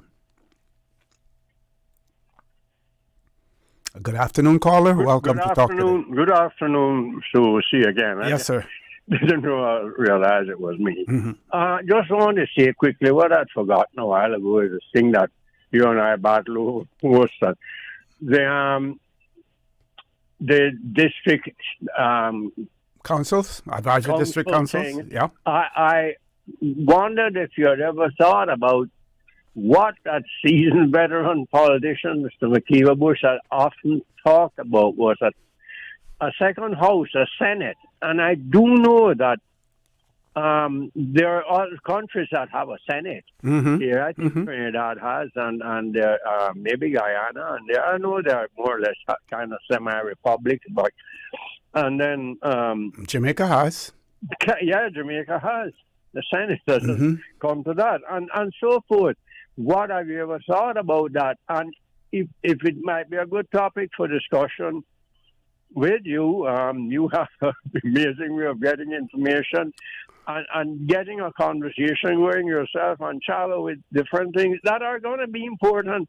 I have often thought about what my old friend Dr. Frank used to say, that his thoughts about decentralizing government. You know, and I think it's time we think about that too. I don't mean everything has to go to the districts and so forth, but we need to think about moving certain aspects of government, having branches in the different districts. As small as Cayman is, it's not as small as we think for people who is difficult to get around. And, you know, from district to district and to Georgetown many times, why not have certain offices in each district and so forth? Maybe you could even think about a mayoral type of system where you elect a mayor for one whole district. I mean, like West Bay would be the 4 districts combined with a mayoral type of thing, and then that mayor could select, he or she could select a council around them. And the same thing would apply to Georgetown, maybe 5 or 6 of the districts, Borden Town, East and North Side, a type of mayoral, and they would represent the district in the assembly, and they might even hold a special meeting like the PAC meeting for them to discuss things that would impact the decisions by government. It sounds like nonsense, but I think it's maybe something that we should consider, because I don't think we can continue with the present system as it is. It's bursting at the seams, and it's not going to keep functioning like this properly. I thought with my idea of not bothering with the district councils, if we would think about this, decentralizing things or getting this Senate going, as Mr. Bush has often. But don't forget, caller, don't forget, while Mr. Bush has been a strong proponent of a bicameral legislature with the Senate, and Dr. Mark Field has spoken, about it several times, on our show as well, and maybe we can dedicate some time to it. But he was also the strong proponent and the proposal of the introduction of advisory district councils in our Constitution. That is why it is there. And you may recall me saying over and over again, and we can go back to the recordings of the constitutional negotiations, and this was the last one that took place in London at Lancaster House. It was then brought up almost at the last minute, and that is why we ended up with the provision in our constitution that says that we should make a law establishing advisory district councils, because everything was done hurriedly at that point in time. And what Mr. Bush really, really wanted was to have it enshrined in our constitution. And it was under him and under the I should say guidance or the authorship of Dr. Steve McPhail, that the first piece of legislation was drafted in relation to advisory district councils. Yeah, I understand that, and I agree with what you're saying and what there is knowledgeable men and so forth. But the decision to make it advisory and then appointed. This is, I think, what stuck in a lot of people's craws was the appointing and not the electing, and then we might have. There has been big discussion on that. Why wasn't it? I think there was some kind of a difference of opinion with the then Premier, Mr. Alden, Sir Alden, and Mr. Bush at a meeting about that. Why? It's not the difference with appointing and being elected. I think there was something like that. And who got appointed, how many? And there were politicians who said, listen, I have been elected by the people. Now you want to turn around and elect other people to tell me what to do? And they weren't in agreement with that.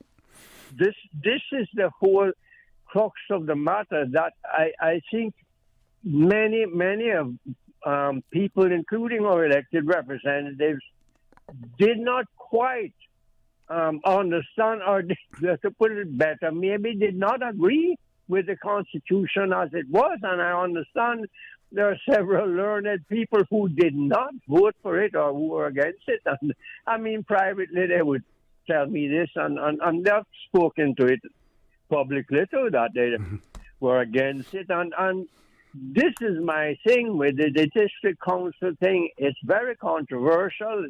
It has proven to be that way, come that way over the years.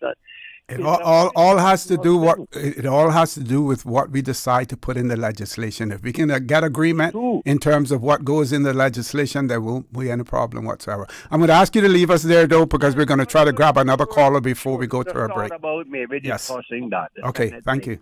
Thank you very much. Let's grab the next caller before we go to our headline news at 2 o'clock. Caller, good afternoon. Welcome to Talk Today. Good afternoon, OC. Hey, good afternoon. How are you? Fine. How you doing? I'm good. Thanks. OC, I'm sorry, but you it's something from yesterday that I don't know if you were listening to the show yesterday. Oh yes, I was. Oh yes, you was. Okay. Thank you very much. All right. So the number one thing in that yesterday was, it was kind of determined to me, like, if I smoke ganja one time in my life, I shouldn't even, think about, I guess, a future in this workforce or like that, right? I didn't get that impression. I got the impression what the host was saying, basically, the impression that I got, what the host was saying, is that if you apply for a job, yes, sir, and the job says that you either have to take a drug test or you are working in a drug-free environment, once you have agreed to the terms and conditions of that employment, then you are bound by them. I am totally agreeing with that. I have no problem with that. But the thing is, in the Labor Act, the Labor Act laws, there's no clear answer whether or not I cannot get the job if I refuse the urine test. It don't say that I should be denied the job if I refuse the urine test. That's in the Labor Act law. I would have to look at that. Well, I looked that up. Can you tell me what section? I can then confirm it. Labor Act 30. I got it here. I think it's somewhere 17 to 21 or something like that. Okay. I think so. It says is no definitive answer whether or not I should be denied a job for not agreeing with random urine testing. Okay. Don't say nothing about that. That's the main part. That's the main part in that they don't want to let people know. You understand? And if every business around here have that, right? So what am I supposed to do? Like what the lady said? I must just sit under the tree and die. You understand? This is what they plainly saying to us. You understand? And then when we resort to crime, because we can't get nowhere.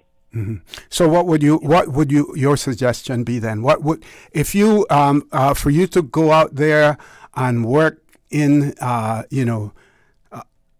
in the field, depending on what it is, it could be an extremely hazardous job. It could be one that is, pretty casual. What would you like to see in place that would have would make it certain that employers hire you even if you test positive for drug use? Depending on what the drug is, because number one, again, in Cayman Islands, they have it as ganja is a drug, right? In the rest of the world, we're in Cayman, though. We're in Cayman. Forget about the rest of the world. Yeah, yeah, but you still have to follow international laws and human rights and all that to be considered up to standard in your human relations, in your acquiring people to do the job. Right. So if you're not up to that, then you shouldn't be even taken in tourists then, because you're not. But what is it that you want to see, that you would prefer to see? I would prefer to see, right, that the idea, because I don't think you understand, right, that when you get tested, right, it's nothing about that you unperforming. It's nothing about you doing anything wrong. It's that you're somebody from here, and I need space for. Repeat that again. I didn't get that part. You said it's when you get tested, it's not because. Repeat that. Yeah, when you get tested, it's nothing that you're unperforming or you're not doing your task or your duties. Okay. Is that a work permit is coming through? Understand? I guarantee that. I have seen that every time when I was working. You understand? I have seen that every time when I know somebody coming in to the thing. I the first one to get urine tested.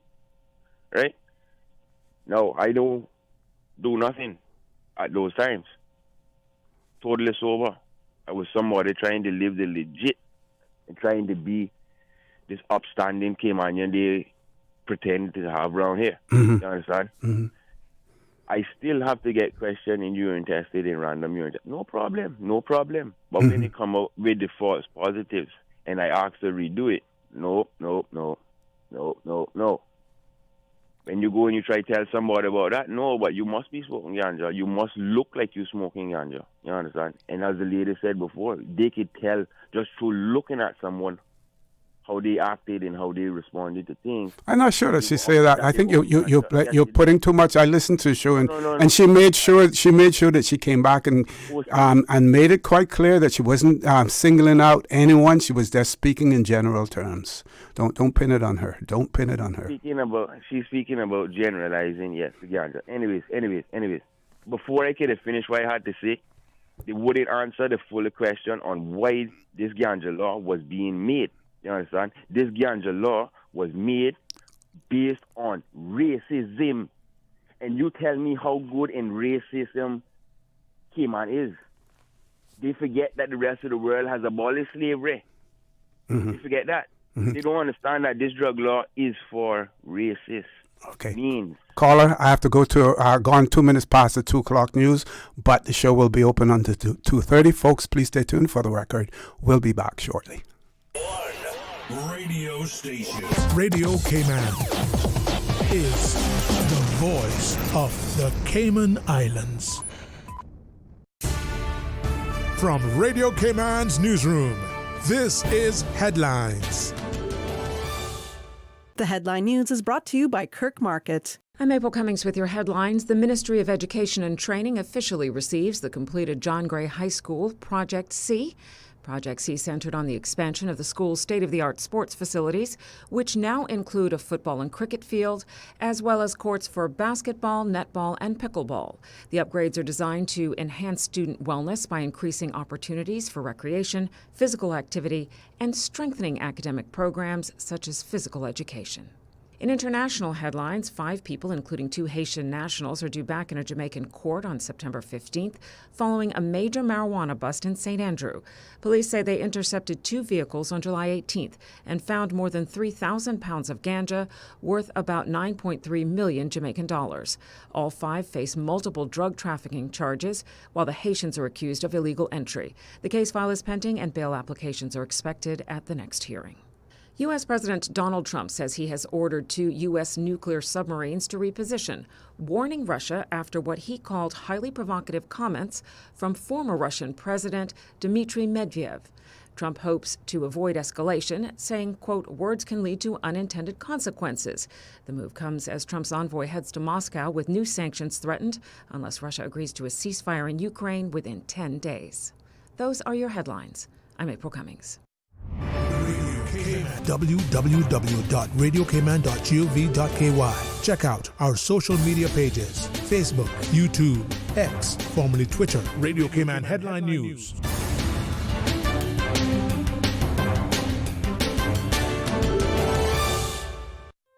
Looking for fresh, healthy food that's full of flavor?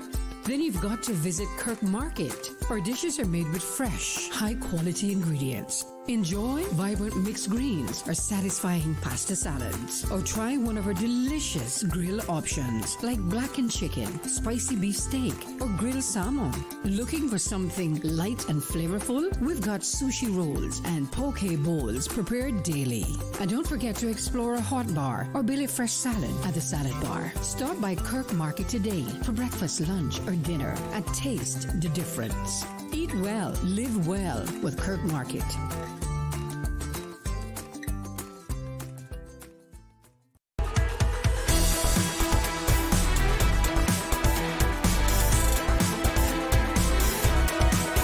Radio Cayman Talk Today continues. Good afternoon. Welcome back to Talk Today. 2 callers on hold. We're going to the WhatsApp caller first, Paul. Caller, good afternoon. Welcome to Talk Today. Good afternoon, Mr. O.C. Rambo speaking. Hey, Rambo, how are you? Yeah, good, man. Good. Blessings, guidance. Same here. Yeah. You're the elder, you're the senior citizen. Mr. O.C. different now. It's my land and truth today, right? Mm-hmm. My prospect. I heard the civil servant leader this morning. Very intriguing, right? And revealing. She said a word, right, that I always want to see, but she beat me to it. Institutionalized, right? She enlightened that illusion, the outset, right? Mm-hmm. Who are standardized or incorporated that system or systemized. If you're tertiary education or last resort, you're in prison. You understand? Mm-hmm. My situation, I know recidivism, revolving door for prison now. You understand? I call 2 weeks ago, so I tell you, my last resort prison, nobody touching me. I go back down and come back out. But you know my last resort. You understand? Mm-hmm. And the point I make now, like when it comes to like district council, from the inception of it, the stakes and voices not represented, right? I heard Mark with it a couple years ago, right? We doing the Constitution, it was live on TV. Mm-hmm. I fought for the time. You understand?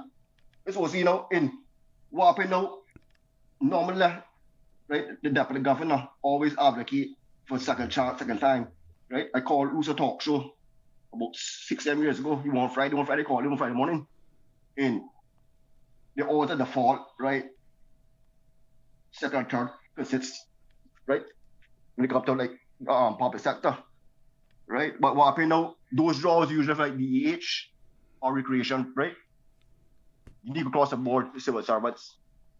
Because they have politicians that are in the school, which I respect. Mm-hmm. They in cabinet right now.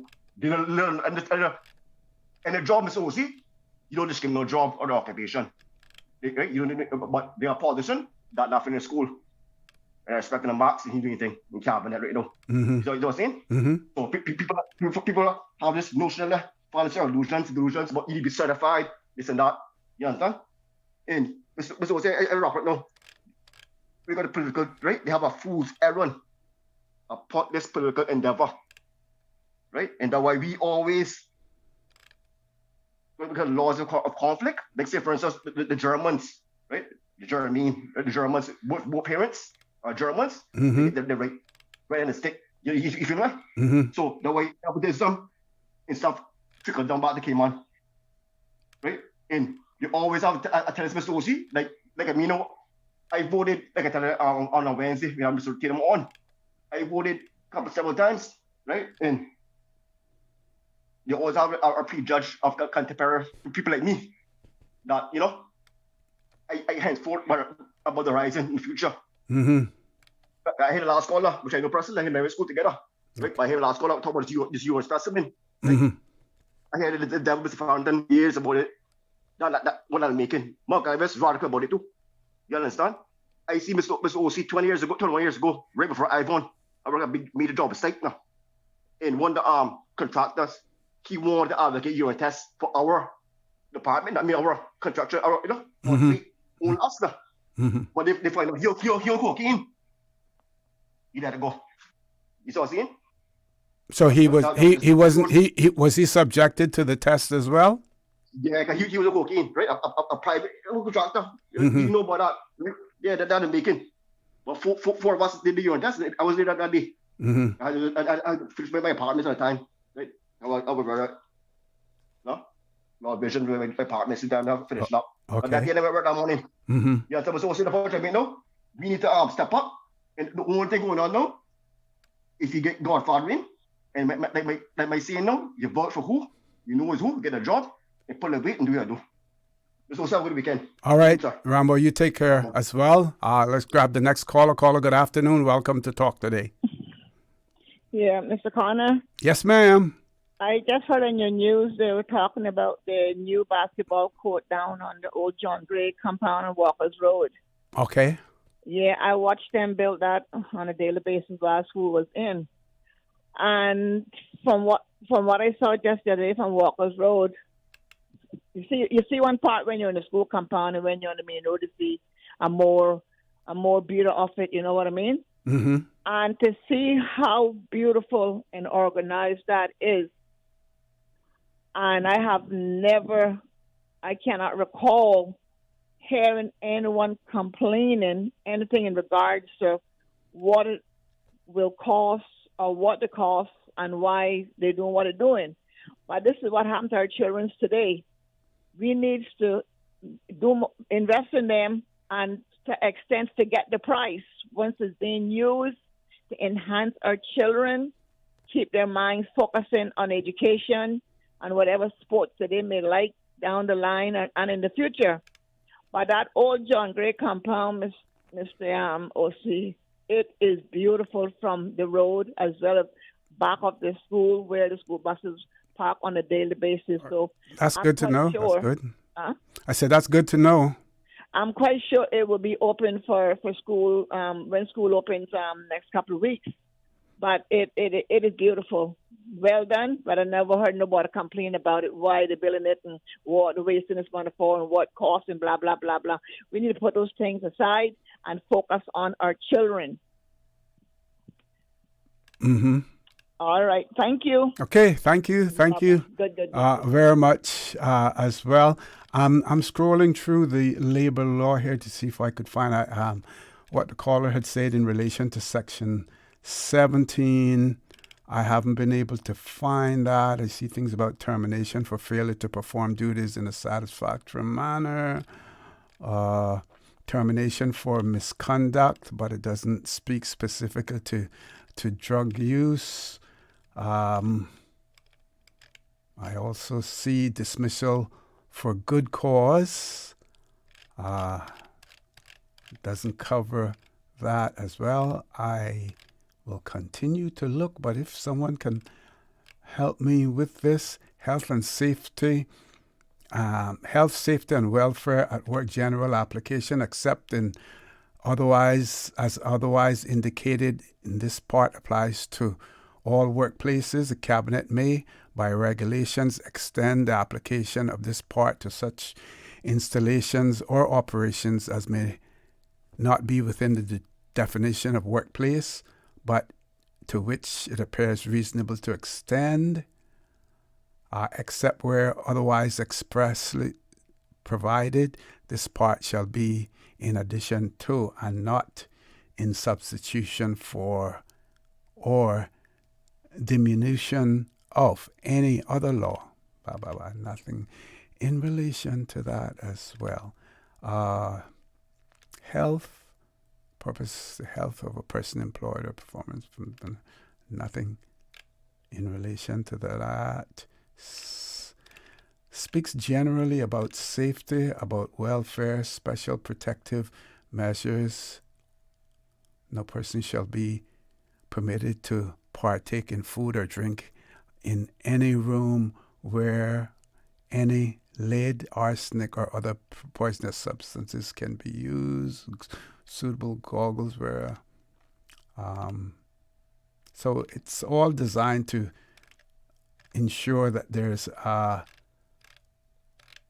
safety provisions and workplace safety provisions are in place as well. So if any of you know anything in relation to that, I would be more than happy to. We're going to take a commercial break. When we return, this is not good news, and I guess the scholarship secretariat would probably know something about it as well. But folks, just 17 hours ago, there's an article on the BBC News website, tuition fees in England and Wales to rise to £9,535. That means that it will affect Caymanians studying in the UK as well. And of course, I think we now are entitled to paying the same fees as UK residents. But that fee now is going to go up by some 300 and odd pounds as well.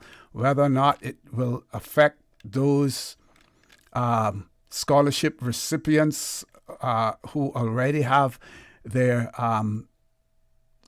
monies approved, or whether or not the scholarship secretariat will now have to look further into this to be able to make up that additional amount, I'm not sure. But I hopefully will be able to share this article with you as soon as we return. Please stay tuned. Talk Today. We'll be back shortly. There's something new at Subway. Indulge your taste buds with our new barbecue pork rib sandwich tender. Smoky pork ribs smothered in sweet and tangy barbecue sauce, built just the way you like it. It's bold, rich, and seriously satisfying. But hurry, it's here for a limited time only. Order now on the Subway Cayman Islands app for quick in-store pickup, or get it delivered with Bento or Let's Eat. The all-new barbecue pork rib sandwich, only at Subway. Subway. Eat fresh. Yummy. Stay cyber secure with Cayman National. Here are a few tips that will benefit you. Ensure to log out completely when you finish any online banking activities. Be aware of phishing attempts and only click links from trusted sources that are sent from your device through emails and messages. Remember, Cayman National will never ask you for your credentials. If you suspect a fraud attempt or that your account has been compromised, please immediately contact our customer support team at 949-8300. You deserve a unique vacation this year, one with easy non-stop flights from Cayman. Cayman Airways offers more non-stop flights to and from the Cayman Islands than any other airline. Now you can add Panama and Los Angeles to your travel bucket list. Skip the hassle of connecting flights. Panama is just a 2-hour non-stop flight from Cayman. And Los Angeles? Get there in less than 5 hours non-stop aboard Cayman Airways. Call 949-2311 or visit CaymanAirways.com to book your Los Angeles or Panama getaway today. Looking for fresh, healthy food that's full of flavor? Then you've got to visit Kirk Market. Our dishes are made with fresh, high-quality ingredients. Enjoy vibrant mixed greens or satisfying pasta salads. Or try one of our delicious grill options like blackened chicken, spicy beef steak, or grilled salmon. Looking for something light and flavorful? We've got sushi rolls and poke bowls prepared daily. And don't forget to explore a hot bar or Billy Fresh salad at the salad bar. Stop by Kirk Market today for breakfast, lunch, or dinner and taste the difference. Eat well, live well with Kirk Market.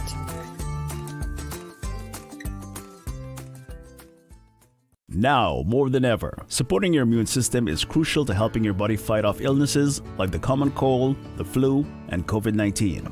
At ValueMed Pharmacy on Walkers Road and in Buttontown, we carry all the essential vitamins and minerals to help support your immune system and improve your overall health. Some of our top immunity support picks are vitamin C, vitamin D, zinc, elderberry, and quercetin are the popular 7-in-1 immunity support. Our pharmacists are always on hand to help guide you and answer any questions. Visit ValueMed Pharmacy on Walkers Road or Buttontown. Live happy, live healthy with ValueMed Pharmacy. Radio Cayman's Talk Today.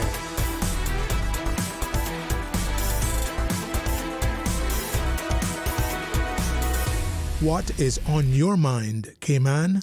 Good afternoon and welcome back to Talk Today. We're on the last leg of the show. We have about 11 minutes left to go. So, article in the BBC, tuition fees have risen to £9,535 per year for undergraduate degrees in England and in Wales. Then it talks about maintenance loans have also gone up, meaning that students can borrow more to help with their living costs. It is the first time that tuition fees in England have increased since 2017. That's 8 years ago. And comes after universities said they needed more financial support. The government says it will set out longer-term funding plans at a later date. So the answer to the question then of how much have tuition fees gone up by in England and Wales, the annual cost of an undergraduate degree in England and Wales has gone up by £285, which is a 3% increase. Undergraduate students can also borrow more to help meet their day-to-day living costs. For example, the maximum maintenance loan for students from England who live away from their parents outside London has increased to £10,544 a year, up from £10,227 per year. The Department for Education, known as DFE in England, first announced the rise in November of 2024, saying that they were in line with inflation. So my concern more is how does that affect our Caymanian students who currently benefit from the UK tuition fees. So this advice had been given, this notification had been given from November of last year. If since then we have issued scholarship grants, my question would be, have we here in the Cayman Islands, the Scholarship Secretariat, have we considered that increase? I'm not sure whether or not they knew what the increase would be at that point in time. So have they done so? And if they have not, then how do we go about now making our Caymanian students whole in terms of this additional fee that has to be paid. It would be good to know. And for those persons within the comms department who are listening to this, I'm quite certain that there are parents and students here in the Cayman Islands who would want to and need to know more about this in terms of how it is going to be addressed. So I'm asking you, begging you, pleading with you to please put this on the top of the agenda in terms of issuing a press release about this subject if it has not already been done. Because we know, for instance, those students in the UK whose parents are holding the big accounting jobs, the big partnerships, who are working and dealing with the directorships where, $20,000 per year, for one directorship. And if you have, about 20 of those, that you're looking at about $400,000 a year and stuff like that. They don't have to worry about these things. But for many, that additional £285, it is a lot for them. So please, let's get the information out there in terms of how it will be handled in terms of that increase, because no doubt it will affect our Caymanian students as well. Just asking, about that. And if it has something that has already been done, I'm going to be here until 2:30, 7 minutes. WhatsApp number 925-3261. You can send me a message and tell us what the Scholarship Secretariat or the Ministry of Education, if they must be aware of this, what is being done about it as well. We do have a caller. Let's go to the phone lines. Caller, good afternoon. Welcome to Talk Today. Hey, good afternoon, Mr. Connor. Good afternoon. I was going to mention that I had posted about this on my social media and WhatsApp back last year, but then I heard you mention it after you came back from the break. Mm-hmm. So it's something that the UK had put out there from months ago.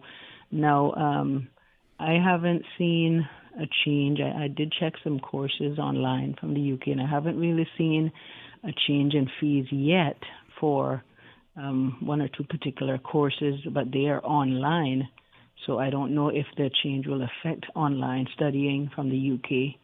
But I'll just take this opportunity to quickly say I don't know why the entire fad has been everyone trying to be encouraged to go to the UK to study, because for me, when I've sat down and evaluated the whole process, I mean, we are a UK territory, but, traditionally, a lot of people went to the UK to study back in the day, so it's nothing new.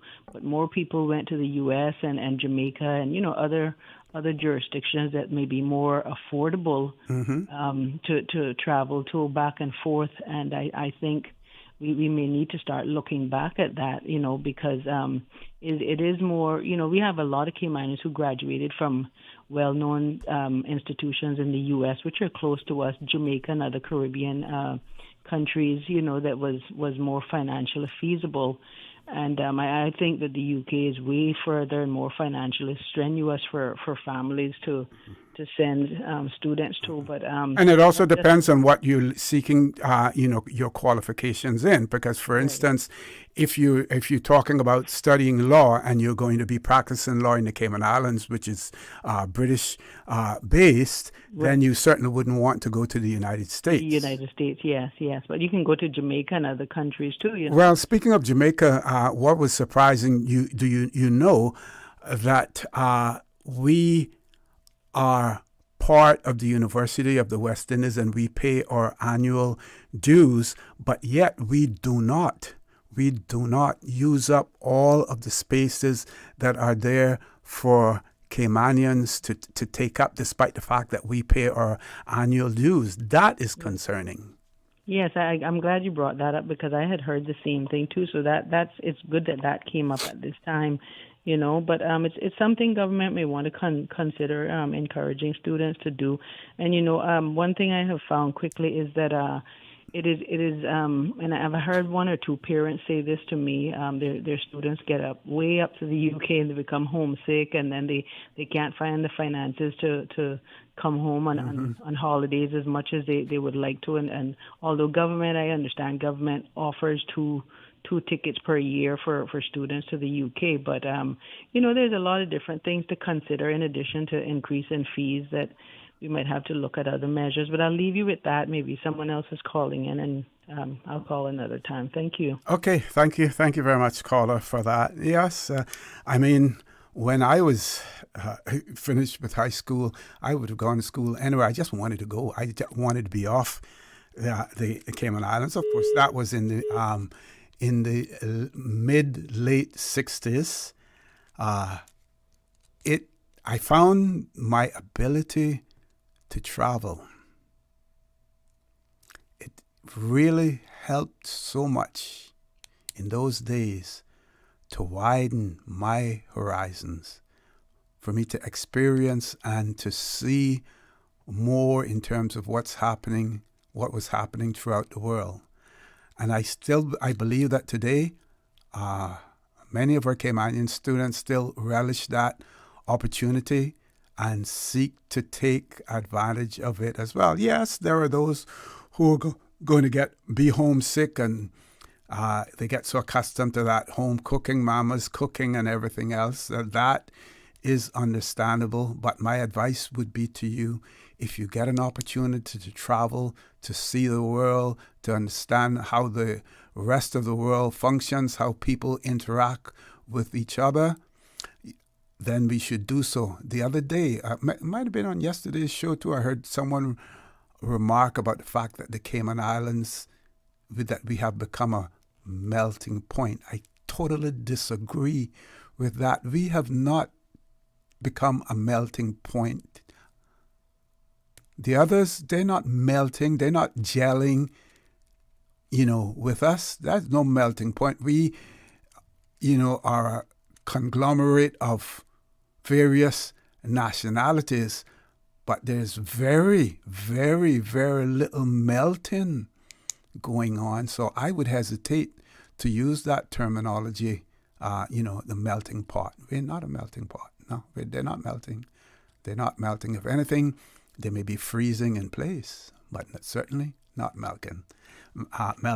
I'm sure that some will take issue with that as well. Folks, it has been quite a lengthy day, but enjoyable one as well. I enjoyed conversing with you, listening to your concerns, listening to the suggestions that you have also put forward to make this world a better place, and in particular, the Cayman Islands a better place for all as well. I urge you to have a great weekend. Whatever you do, please do so in moderation. If you have to traverse the roads during the weekend, please be careful. Remember, if you drink, you shouldn't drive, and if you drive, you shouldn't drink. Employ the concept of using a designated driver if you plan on drinking. And have a great weekend. Welcome you to join me on Monday morning, God's willing, for the record. And we will have Minister Isaac Rankin in the studio with us after the 8 o'clock news. Have a great weekend, folks. And as usual, we ask the good Lord to continue to bless these three beautiful, wonderful Cayman Islands.